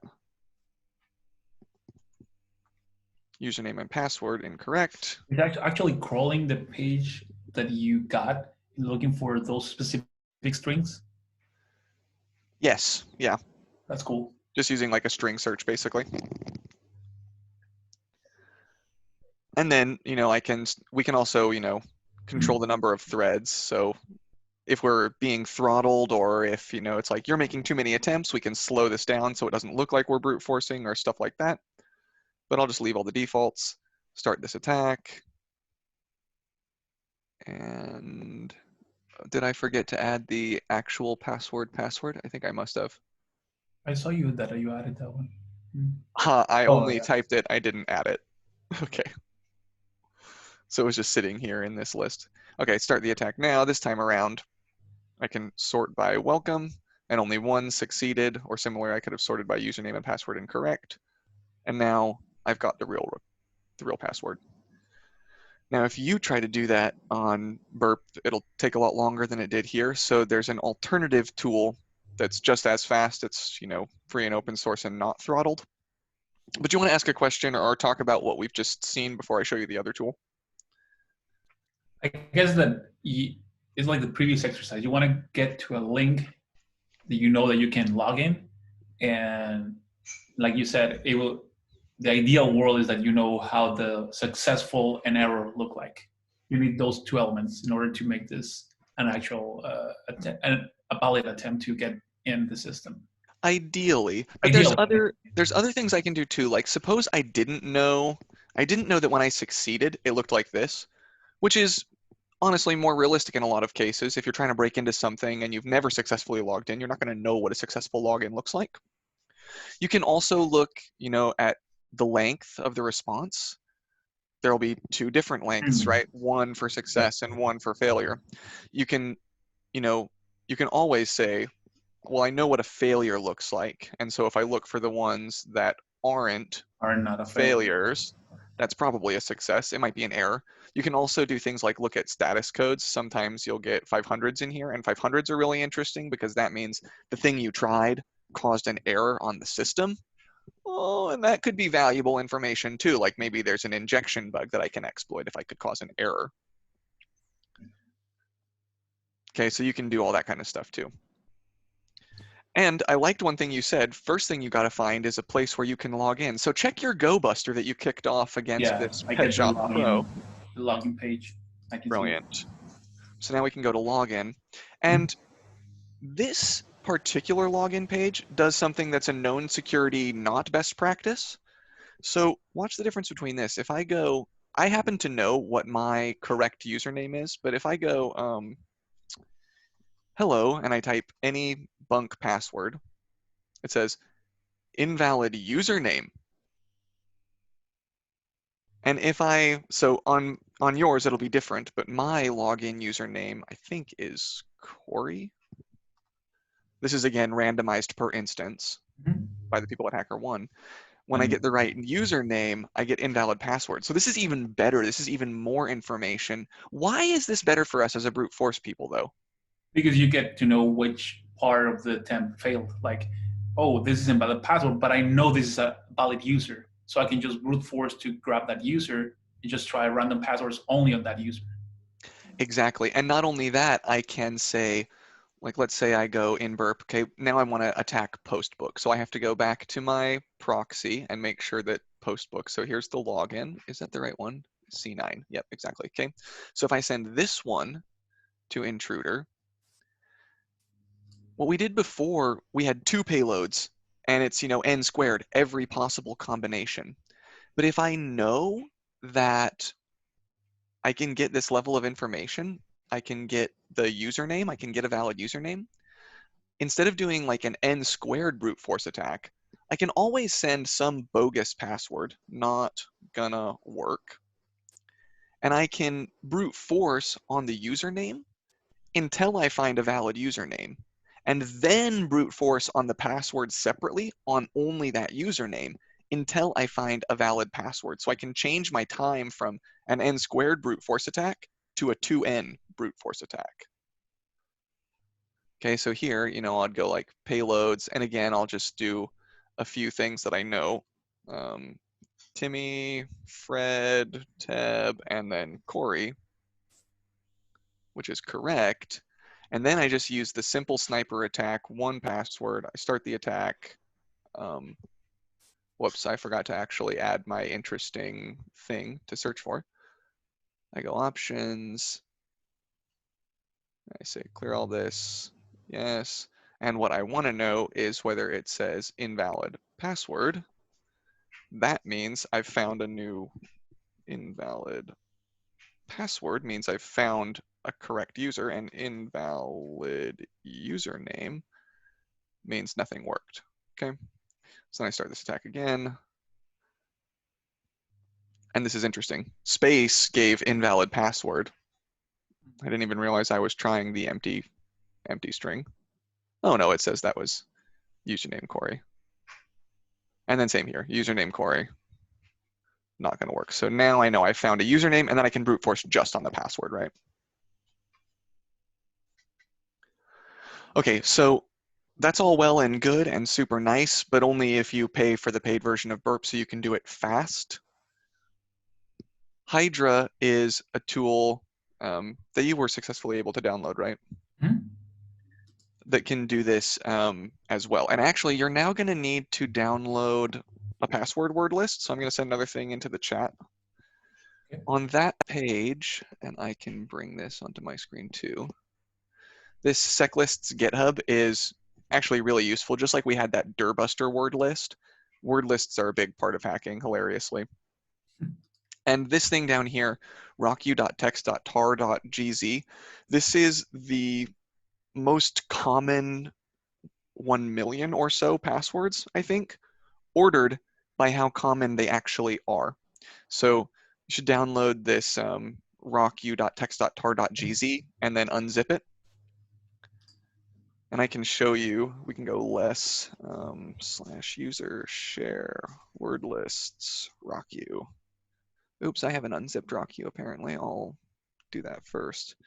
G unzip /user share word lists rocku. That's because it's supposed to have a P, not an N. Okay, sudo.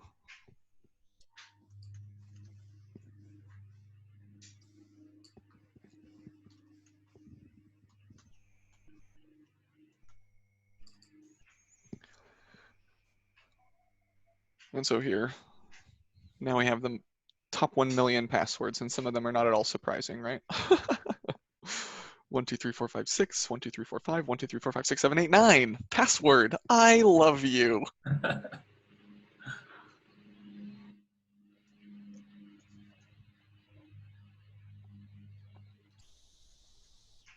Okay, so I imagine you're downloading that. Yeah. Okay, so while we're downloading, let's demo the hydra approach. Okay, so on my desktop, if I cd desktop, I have a little cd basic brute.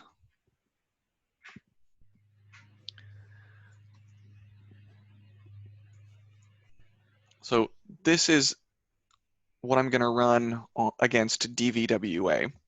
And basically, oh yeah, what was in that source me? I also want a cat.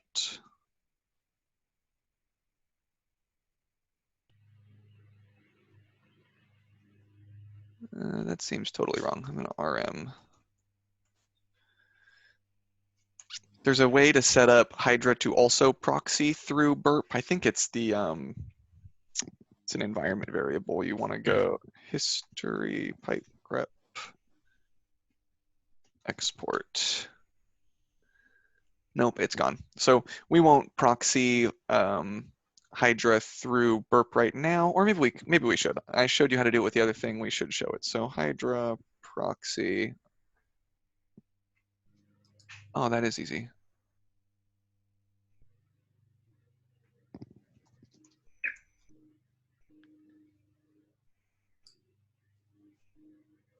So what you want to do to send your Hydra requests through Burp proxy, we'll go export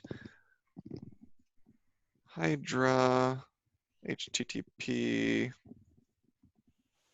proxy equals, and our proxy is at http://127.0.0.1:8080. And if you do this right and you don't have Burp turned on, then Hydra is going to suddenly stop working. So just be aware. And then now we should be able to echo $ Hydra HTTP proxy. Okay, and we've got that set. So then we'll take this command here, and what we're looking at is Hydra, that's the name of the command, capital V for very verbose, print all the things you try, all the username passwords you try. Dash capital P is for a list of passwords. Dash lowercase p is for a single password. So we're sending a list, 3passwords.txt. I'll cat that list for you. It's just wrong 1, 2, 3, 4, 5, 6 and password. And if we wanted to send a regular password, we'd use dash lowercase p and a single password. Same thing with dash L, capital L, you provide a word list of all the logins you want to try in that n-squared brute force fashion. And if you just want to try one login, you do lowercase l. So I'm going to try to log in as the admin user, and I'm going to try and use all 3 of these passwords. Okay. Followed by the URL that you want to attack. So this is DVWA running on my local host. So here you'll put, this IP address. The type of form. So there's lots of different services that Hydra can hack, and not just HTTP. So it can do HTTP GETs, it can do HTTP posts, but it can also do like SSH and SMB and a bunch of other protocols. So you have to specify the protocol here. And then this actually should be in quotes. So there's an error in this string, but I'll copy it and fix it. Copy, paste. Why did you do that? Okay. So after the HTTP GET form, you go quotes, and then you specify the path. And then this colon is Hydra specific. So following the colon in Hydra land is telling us what parameters to send, either post or get parameters. Get parameters in this case, because we're using the HTTP GET form. So we say we're going to use the username, and this is because this submits on username, right? So we could find out what we need to do by going back to our proxy, looking at the DVWA output and finding out what our query parameters were, right? So username, and therefore username. And then this up caret user up caret, that's Hydra's templating parameter. So you go always for the user part, which will be passed, it'll be admin in this case, passed in by whatever we do for /L. And then password with similarly careted pass. And then login with login. This is just because that's what, as we saw in the DVWA request, they have this login query parameter, so we have to include it too.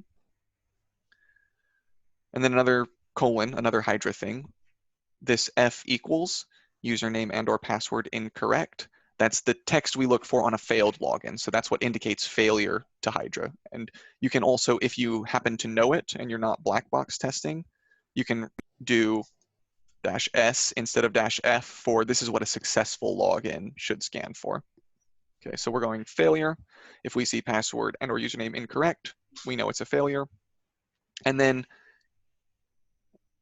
there's also, after this colon, this H equals, we're specifying some HTTP headers.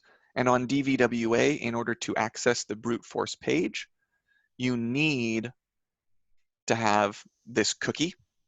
So I'm going to copy my PHP session ID has changed. So I'm going to copy this whole cookie. Control C. And delete the current value of the cookie and replace it. Now you may not need, I don't think you need to do that on the Pet Shop Pro because they don't require a cookie. Did I fail to copy the value of that? Oh, I sure did. That was dumb. Copy, paste.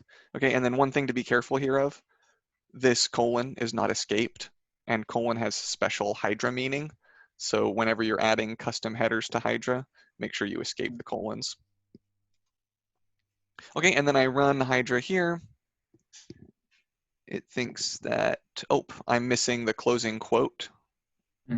So I'll add the closing quote. And it says, hey, look, I found 3 valid passwords. That means it totally failed. Because only one of these passwords is valid. 1, 2, 3, 4, 5, 6 is not valid. And it doesn't look like I successfully proxied through here either, which might be part of the problem. Let me see if I change this to success. And I change it to what the success actually is. Welcome to the password admin area. It should report something different. I might need to do debug mode here. Okay, yeah, so that time it didn't find anything. I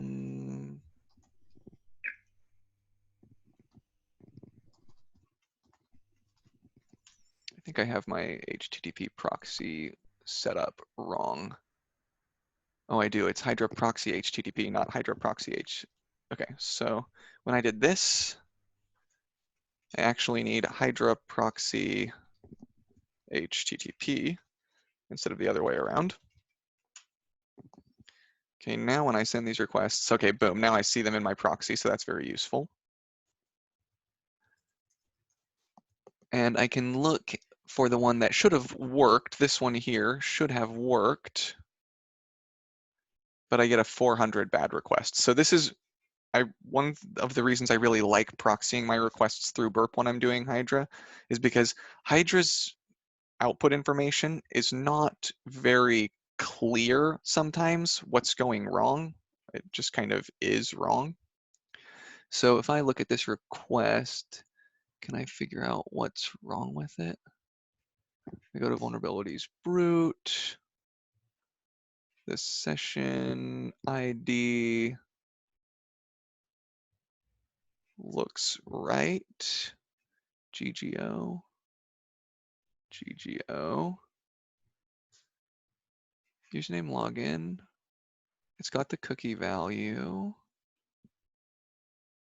Huh.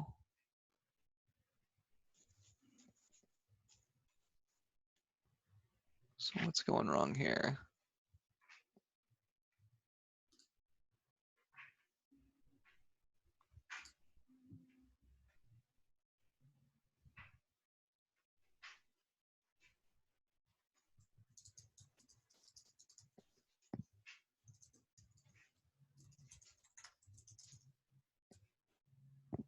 And why is that holding?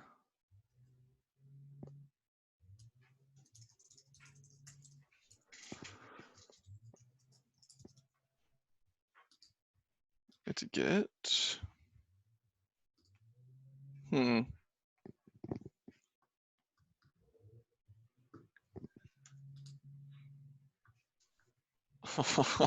That's so dumb.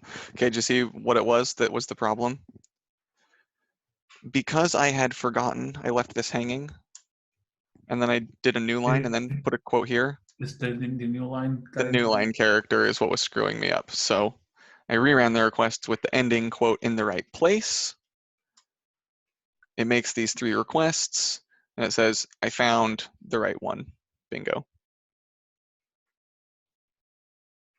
Very exciting.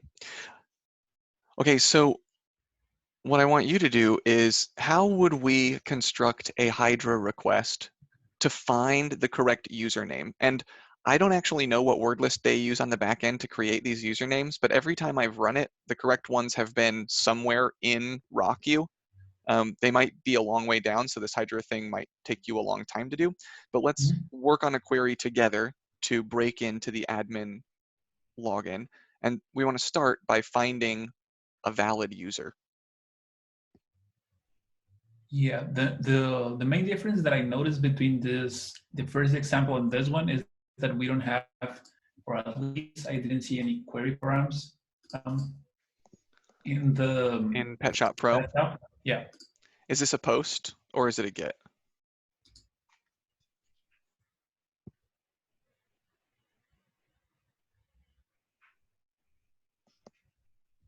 It's posting to. Right, so since it's posting, there's no query params, but we do have params here. I wonder if we need that session key. I bet we don't. We shouldn't, because, well, let's find out. Okay, so one thing that's fun to try, this is a good reason for intercept.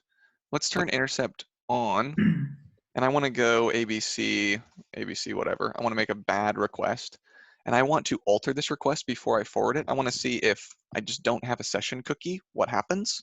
So I just deleted that cookie. If I forward, okay, I still get the output I was expecting. So that means we probably, hopefully, don't have to mess with this cookie thing on our version, but there is going to be a difference, right? This is a post instead of a get. So it turns out very little has to change for that. We just go HTTP post form. And then the query format remains the same, even though we're not using actual, query parameters. We still have this colon and then whichever parameters we need to attack. But there's other stuff that's wrong about this too. Like first, we're going to do hydra. We're still going to do it -v. What about these 2 parameters, L and P? How should they change for this attack?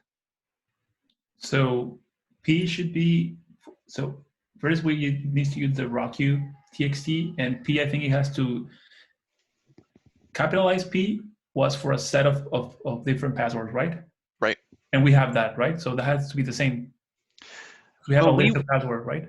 We do, and we could do it that way, but we don't have a username yet. We don't have a valid username yet to try the passwords against, which I did on the other example. So I think we want to use lowercase p first, and we just want to use a password that we think is probably always wrong, If we get lucky and it is right, then boom, we're in. But instead of searching for a series of passwords, this time we want to search across a list of users. Make sense? Yes. Right, and then this is going to be RockU, like you were suggesting.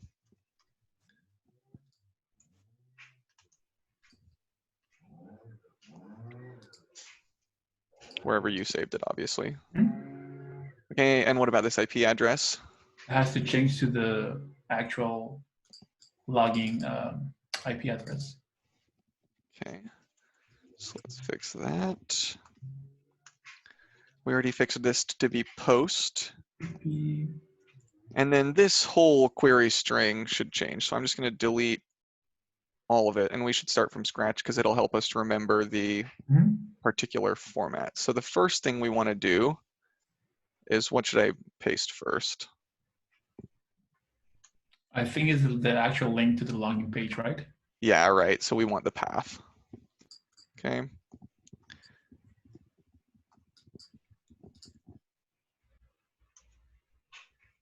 Okay, then what? Then I remember, I don't know if it was the correct order, but I know that we put the params in here, like the username, password, all of that. We're not using the password, so we just have to put the, well, actually we're using one password, so we just stick that param, and then the same thing with the users.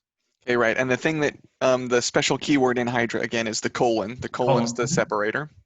And then we need to go back to our proxy to just check real quick what the actual parameters were. Okay, so it looks like it was username and password. So those are the two parameters we're going to use. So we go username equals, and then what goes here?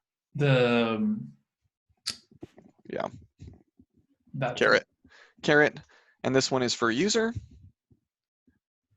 And then just like it is a query parameter, even though it's not a query parameter, we do and we do the other one, which was password equals, and then what's here? Same thing. We'll put Caret. But with? So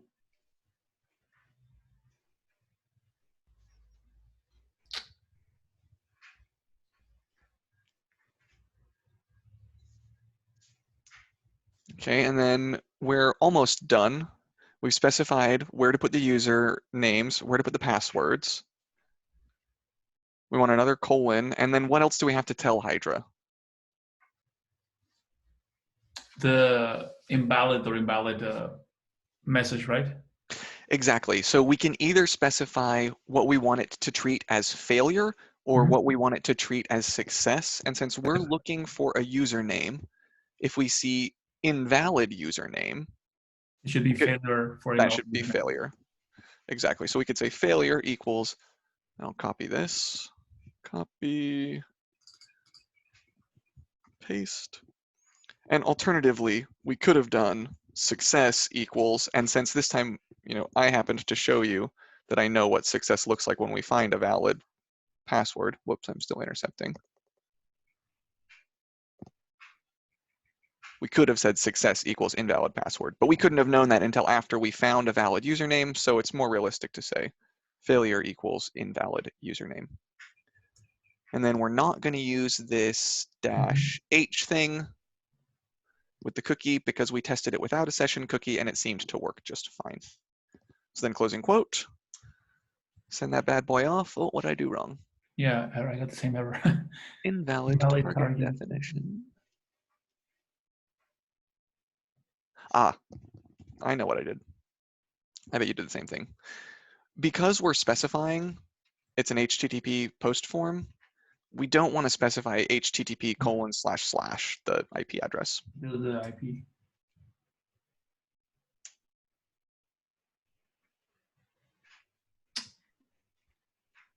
Boom, and now it's kicking off a bunch of information. Parameter must start with /. Oh, you got an error? Yeah, but I'm pretty sure it's the same query. I did this. Do you have a / right here after login? After logging, yes. Okay. I'm skipping that one. I think is, well, we don't need it after the F. So we don't need it after the F. I'm missing one in the first quote. Right there, yeah, okay. Yes, that'll work.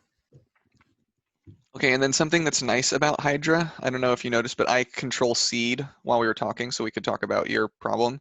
If I Control-C in the middle of a Hydra session, I can just go Hydra-R. So instead of running this again, I'll go Hydra-R, and it'll be like, okay, cool, I'll kick off where you left off. And we have, we did capital V mode, which is why it's telling us everything. If you just do lowercase v, it won't tell you everything. Oh my gosh, and something that we probably should have done, but I don't think I have in here, that we want is dash lowercase f. Dash lowercase f says, once you find any single success, stop. So instead of looking for all the possible logins, we just want one.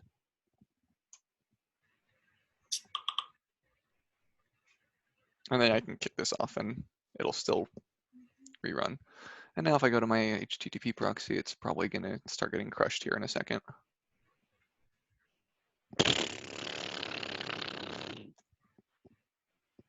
So it was lowercase f, right? Yeah, lowercase f.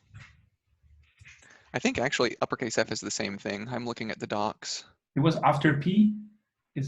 You can put it anywhere, you know, it's just a flag as long as it's before the start of the non-flag zone.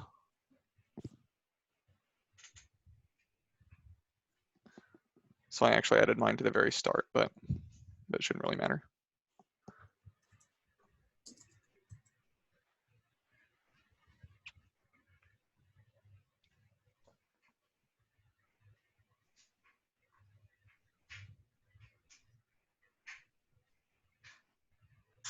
Okay, and I'm gonna kill this for a second, and then I'm going to clear my proxy because I like having the proxy information when I'm debugging so I can tell what's going wrong.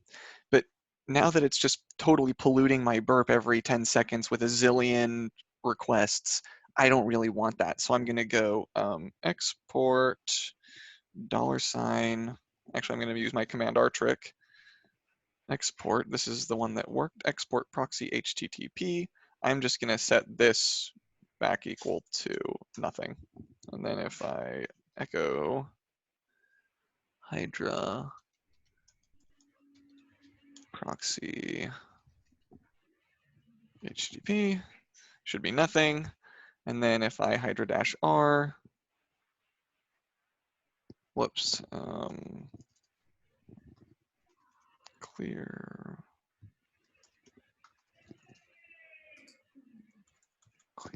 environment variable. I cleared that variable the wrong way.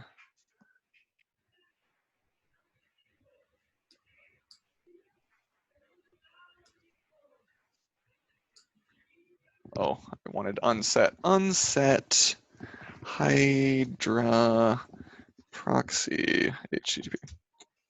Okay, now hydra-r should continue. Okay, now it's not polluting my proxy.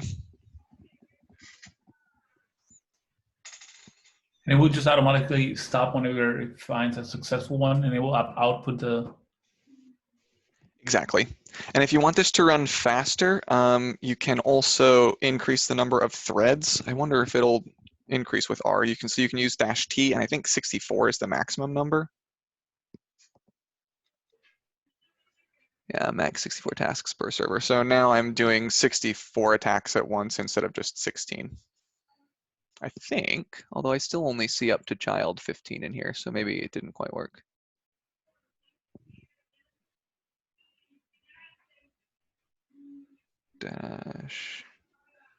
-T, yeah, oh. Yeah, default is 16, and I think that's what it's doing. So with -R, it didn't work to restore, but whatever, you can kill it and bump it up if you want to, or you can keep it running at 16 threads. It'll be slightly faster. And I'll say, I happen to know that my username is at position 100,000 or so in RockU, so this could take some time. Cool. But once you do that, you can repeat the same thing in the password field, and then you'll be able to log in. Awesome.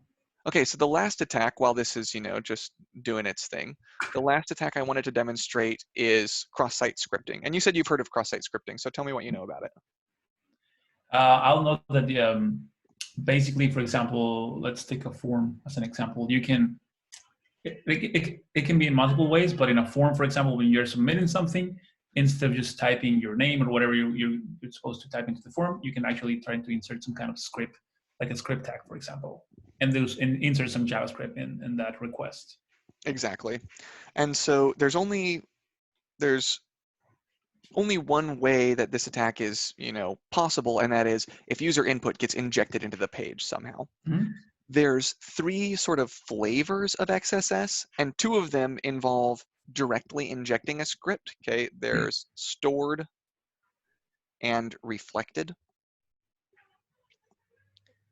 And reflected, yeah, I spelled that right. And stored is considered a bit more dangerous than reflected. So let's talk about what reflected does first. With reflected, I'm the attacker, and I happen to know that on some web page, the query parameters end up getting injected into the page somehow. Okay. So if I'm the hacker, I should have made that hat black instead of white. You know, let's, okay. I'm a gray hat hacker today. Okay. Then my goal is to construct a URL that's malicious somehow, you know, basically has a script tag in it, and convince my poor unsuspecting target to click that link. And then when they click that link, in their version of that page, my script executes. Can you think of some dangerous things that I might be able to do if I can get them to execute some script? Get the data get the data from the input fields, for example. Sure, Send exactly. that data to somewhere else. Exactly. I could send a request. I could say this script makes a fetch request to, you know, Teb's fish farm. And everything that you have, all of the data that you have in there, whenever you submit, it's going to go to that. It's going to post that. Exactly. Okay, and then they can send that data. So one example of a really common thing to do with this type of attack is I cause this script to, just like you say, send information to tebsfishfarm.com, and specifically I ask them to send the value of document.cookie, right? And now I've hijacked this user, let's call him Tim. I've hijacked Tim's cookie, and now I can act like Tim. Other examples of things to do is if you know, like, let's say this is a banking site, I can cause a script that will cause this bank to execute in Tim's browser even, and say, you know, send Tyler $10. If you know more about the site you're targeting as well as the target you're targeting, you could potentially cause their browser to do things. And then even from the bank's perspective, it's like, no, I watched you log in, you used your username and password, we gave you a cookie, and then you made this request. So that can be pretty helpful too. Okay, so the second type, this is reflected, and you know, you have to get your user to click on a link. You know, so you send a bunch of phishing emails, or you hang out on forums and share this link, or you know, other surreptitious ways to get people to try and click on a link. So this is reflected that we just did. Stored is a bit different. Stored is, I mean, same basic idea. You're still injecting a script tag. Here's my really long gray hat. But what you're doing is you're sending that malicious payload to a website, and that website, you know, this is the vulnerable website, stores that malicious payload in their database. And then later, when our target or targets come on to use the website, our database serves them the malicious payload. And then that gets loaded up in their browser. And then, you know, same things, we're still getting XSS, we're still, you know, doing whatever JavaScript we want to do, getting their cookie or making a request or something like that. But instead of having to force individual targets to click on a link, because this website's database was vulnerable and is storing our malicious payload, they amplify our attack. So stored is considered more dangerous. Okay, feel good about those two types? Yeah.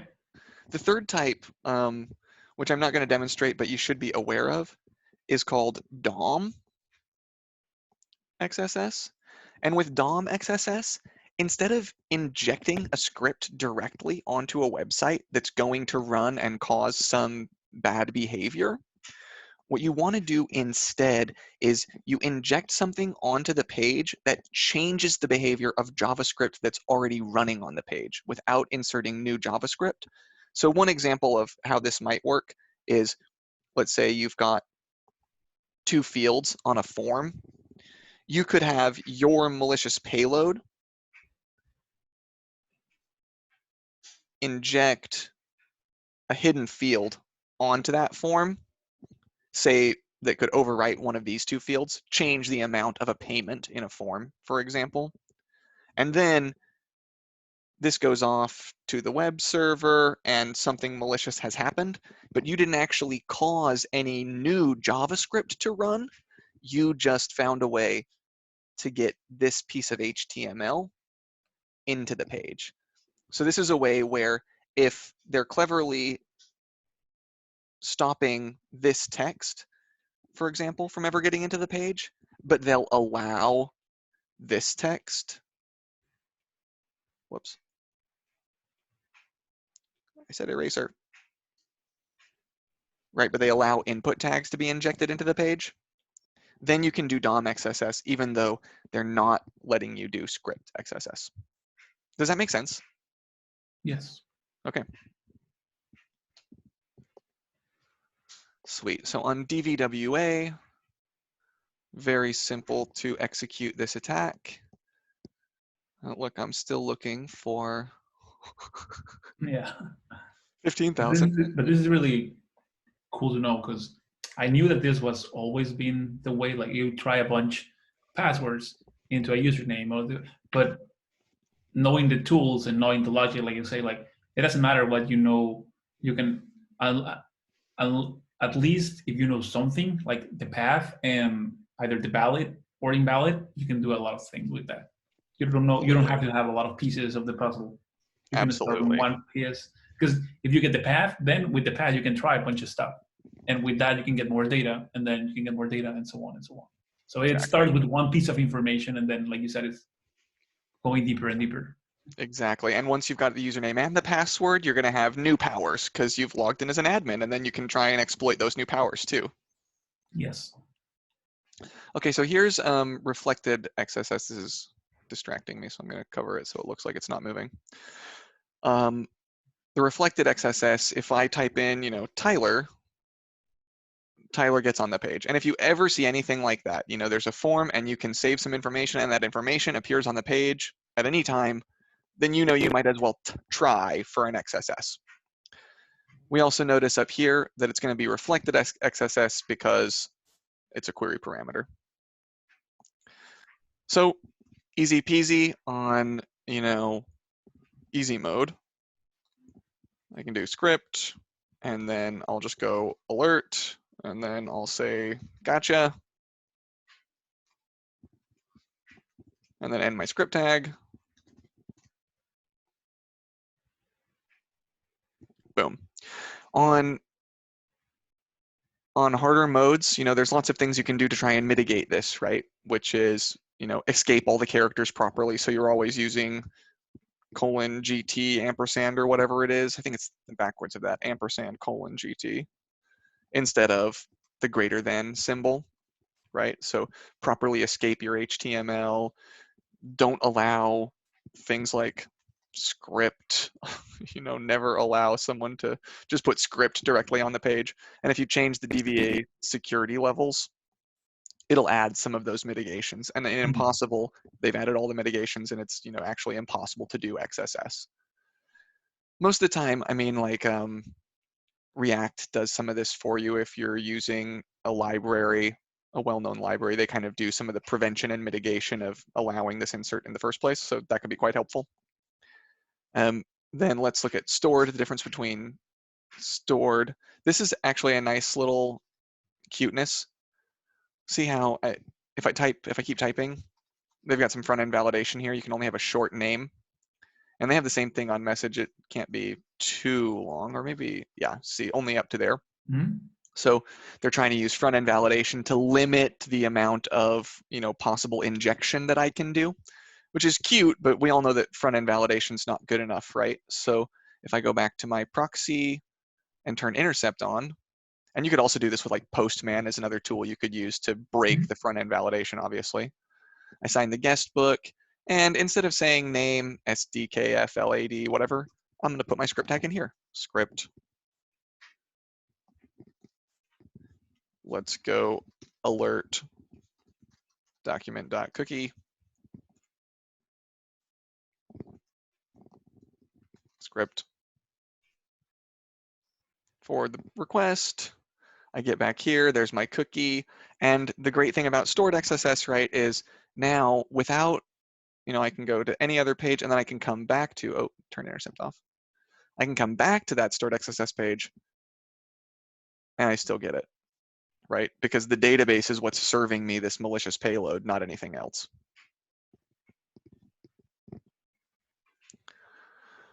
Okay, and that's XSS. I happen to know that there is an XSS bug on Pet Shop Pro. Once you can log in, there's an XSS. And on Postbook, I'm quite sure there are some XSS bugs. So basically, I've demoed everything that I intended to demo. My challenge to you for the rest of, your day, hack this at home. There's 7 or so flags on Postbook. I think you ought to be able to, with the tools I've given you, get all of the flags on Postbook and all of the flags on Pet Shop Pro. So to clarify something, Burp has the same functionality as Hydra. The difference is that Hydra, since it's open source, is not limited like Burp, right? That's true, and I would also say that Burp is really quite focused on browser-based attacks, web application security. So this intruder function can make HTTP requests really easily. Hydra is a more versatile brute forcing tool. So Burp is like a Swiss Army knife for web app hacking. Hydra is like a Swiss Army knife for password brute forcing. So we looked at 2 HTTP, HTTP post, and HTTP get, but there's also SSH, SMB, and a bunch of FTP, SFMTP, and a bunch of other services that Hydra has built-in brute forcing tools for. Yeah, because you can do the same thing to a server. Exactly. And with Burp, it's only web. That's right.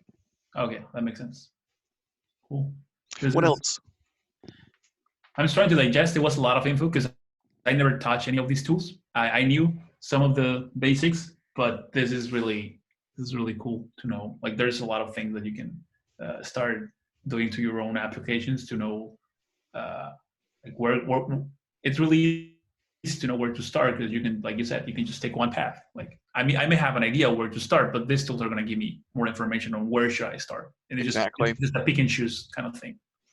And I didn't know that HackerOne had this like free kind of like, not tutorial, but free projects that you can go through and like try to hack them. That's really cool. Totally. I knew about them, and I know that we use I think it's HackerOne actually, that we use a checker to just have a bounty, and people are trying to hack. Mm-hmm. And I knew that we had the service, and sometimes I get sentry errors, and I know it's HackerOne, and then I'm like, okay, it's a HackerOne kind of thing, and you look at it differently. But I didn't know that you can use HackerOne to explore these kind of tools, which is totally. And there's another in the, let's see, in my little GitHub that is linked on the site you found this from.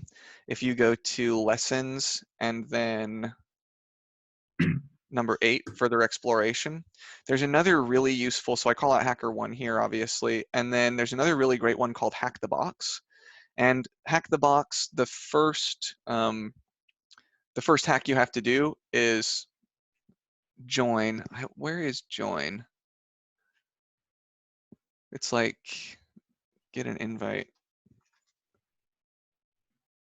Oh yeah, okay. So you click join, and this is the first challenge. There is no way to actually get invited. This first page that you're looking at is the first page that you're supposed to hack to try and find out how to get in. And then once you get in, it's super, super useful, and it's a little more in-depth, I would say, than some of the HackerOne tools. So I can show you what it looks like when you log in. Basically, they give you a open VPN key, and you set up a VPN, and then you have access to all these different machines, and they're being released all the time, so they often have new common vulnerabilities. They tell you how difficult it is. They have separate Linux boxes and Windows boxes, and the goal on all the Linux boxes, I haven't cracked any Windows boxes because I'm not a big Windows guy. I should learn more about Windows, but I just know more about Linux, so it's easier for me.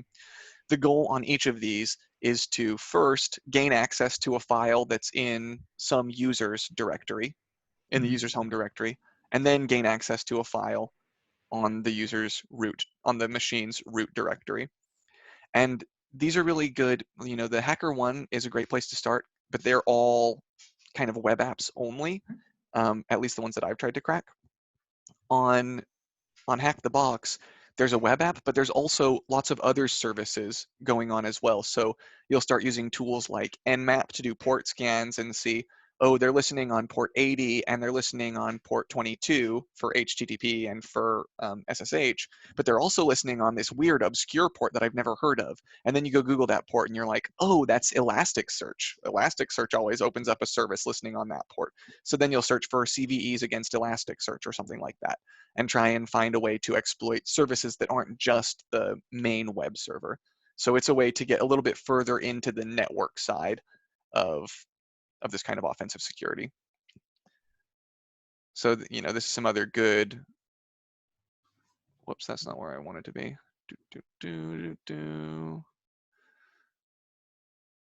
Oh my gosh, how many times? So there's some good, you know, really good CTFs on HackerOne. And then there's a few others, I can't remember them offhand, but if you go to this subreddit, I thought I listed, yeah, these 3 subreddits, especially how to hack, they have a bunch of labs that they frequently link there that, you know, new CTFs come out and you can go check them out there. Cool. This is really helpful, to be honest. That's what I love to hear. Not only for your own applications, but just cultural knowledge about how to get started, how to prevent it, and how to start thinking about it. Like you said, like first of all, you have to embrace the mindset, because that's where everything starts with. Like if you don't know, it's like producer and consumer kind of like go. Like if you don't think like your consumers, how can you produce something for them? Like it's the same thing. How can you protect yourself against a mindset and a culture that you're not fully aware of? You may have an idea, but yeah, I'm gonna actually do those challenges, to be honest, because I really like this, like just trying and explore it and like see what you can find. And yeah.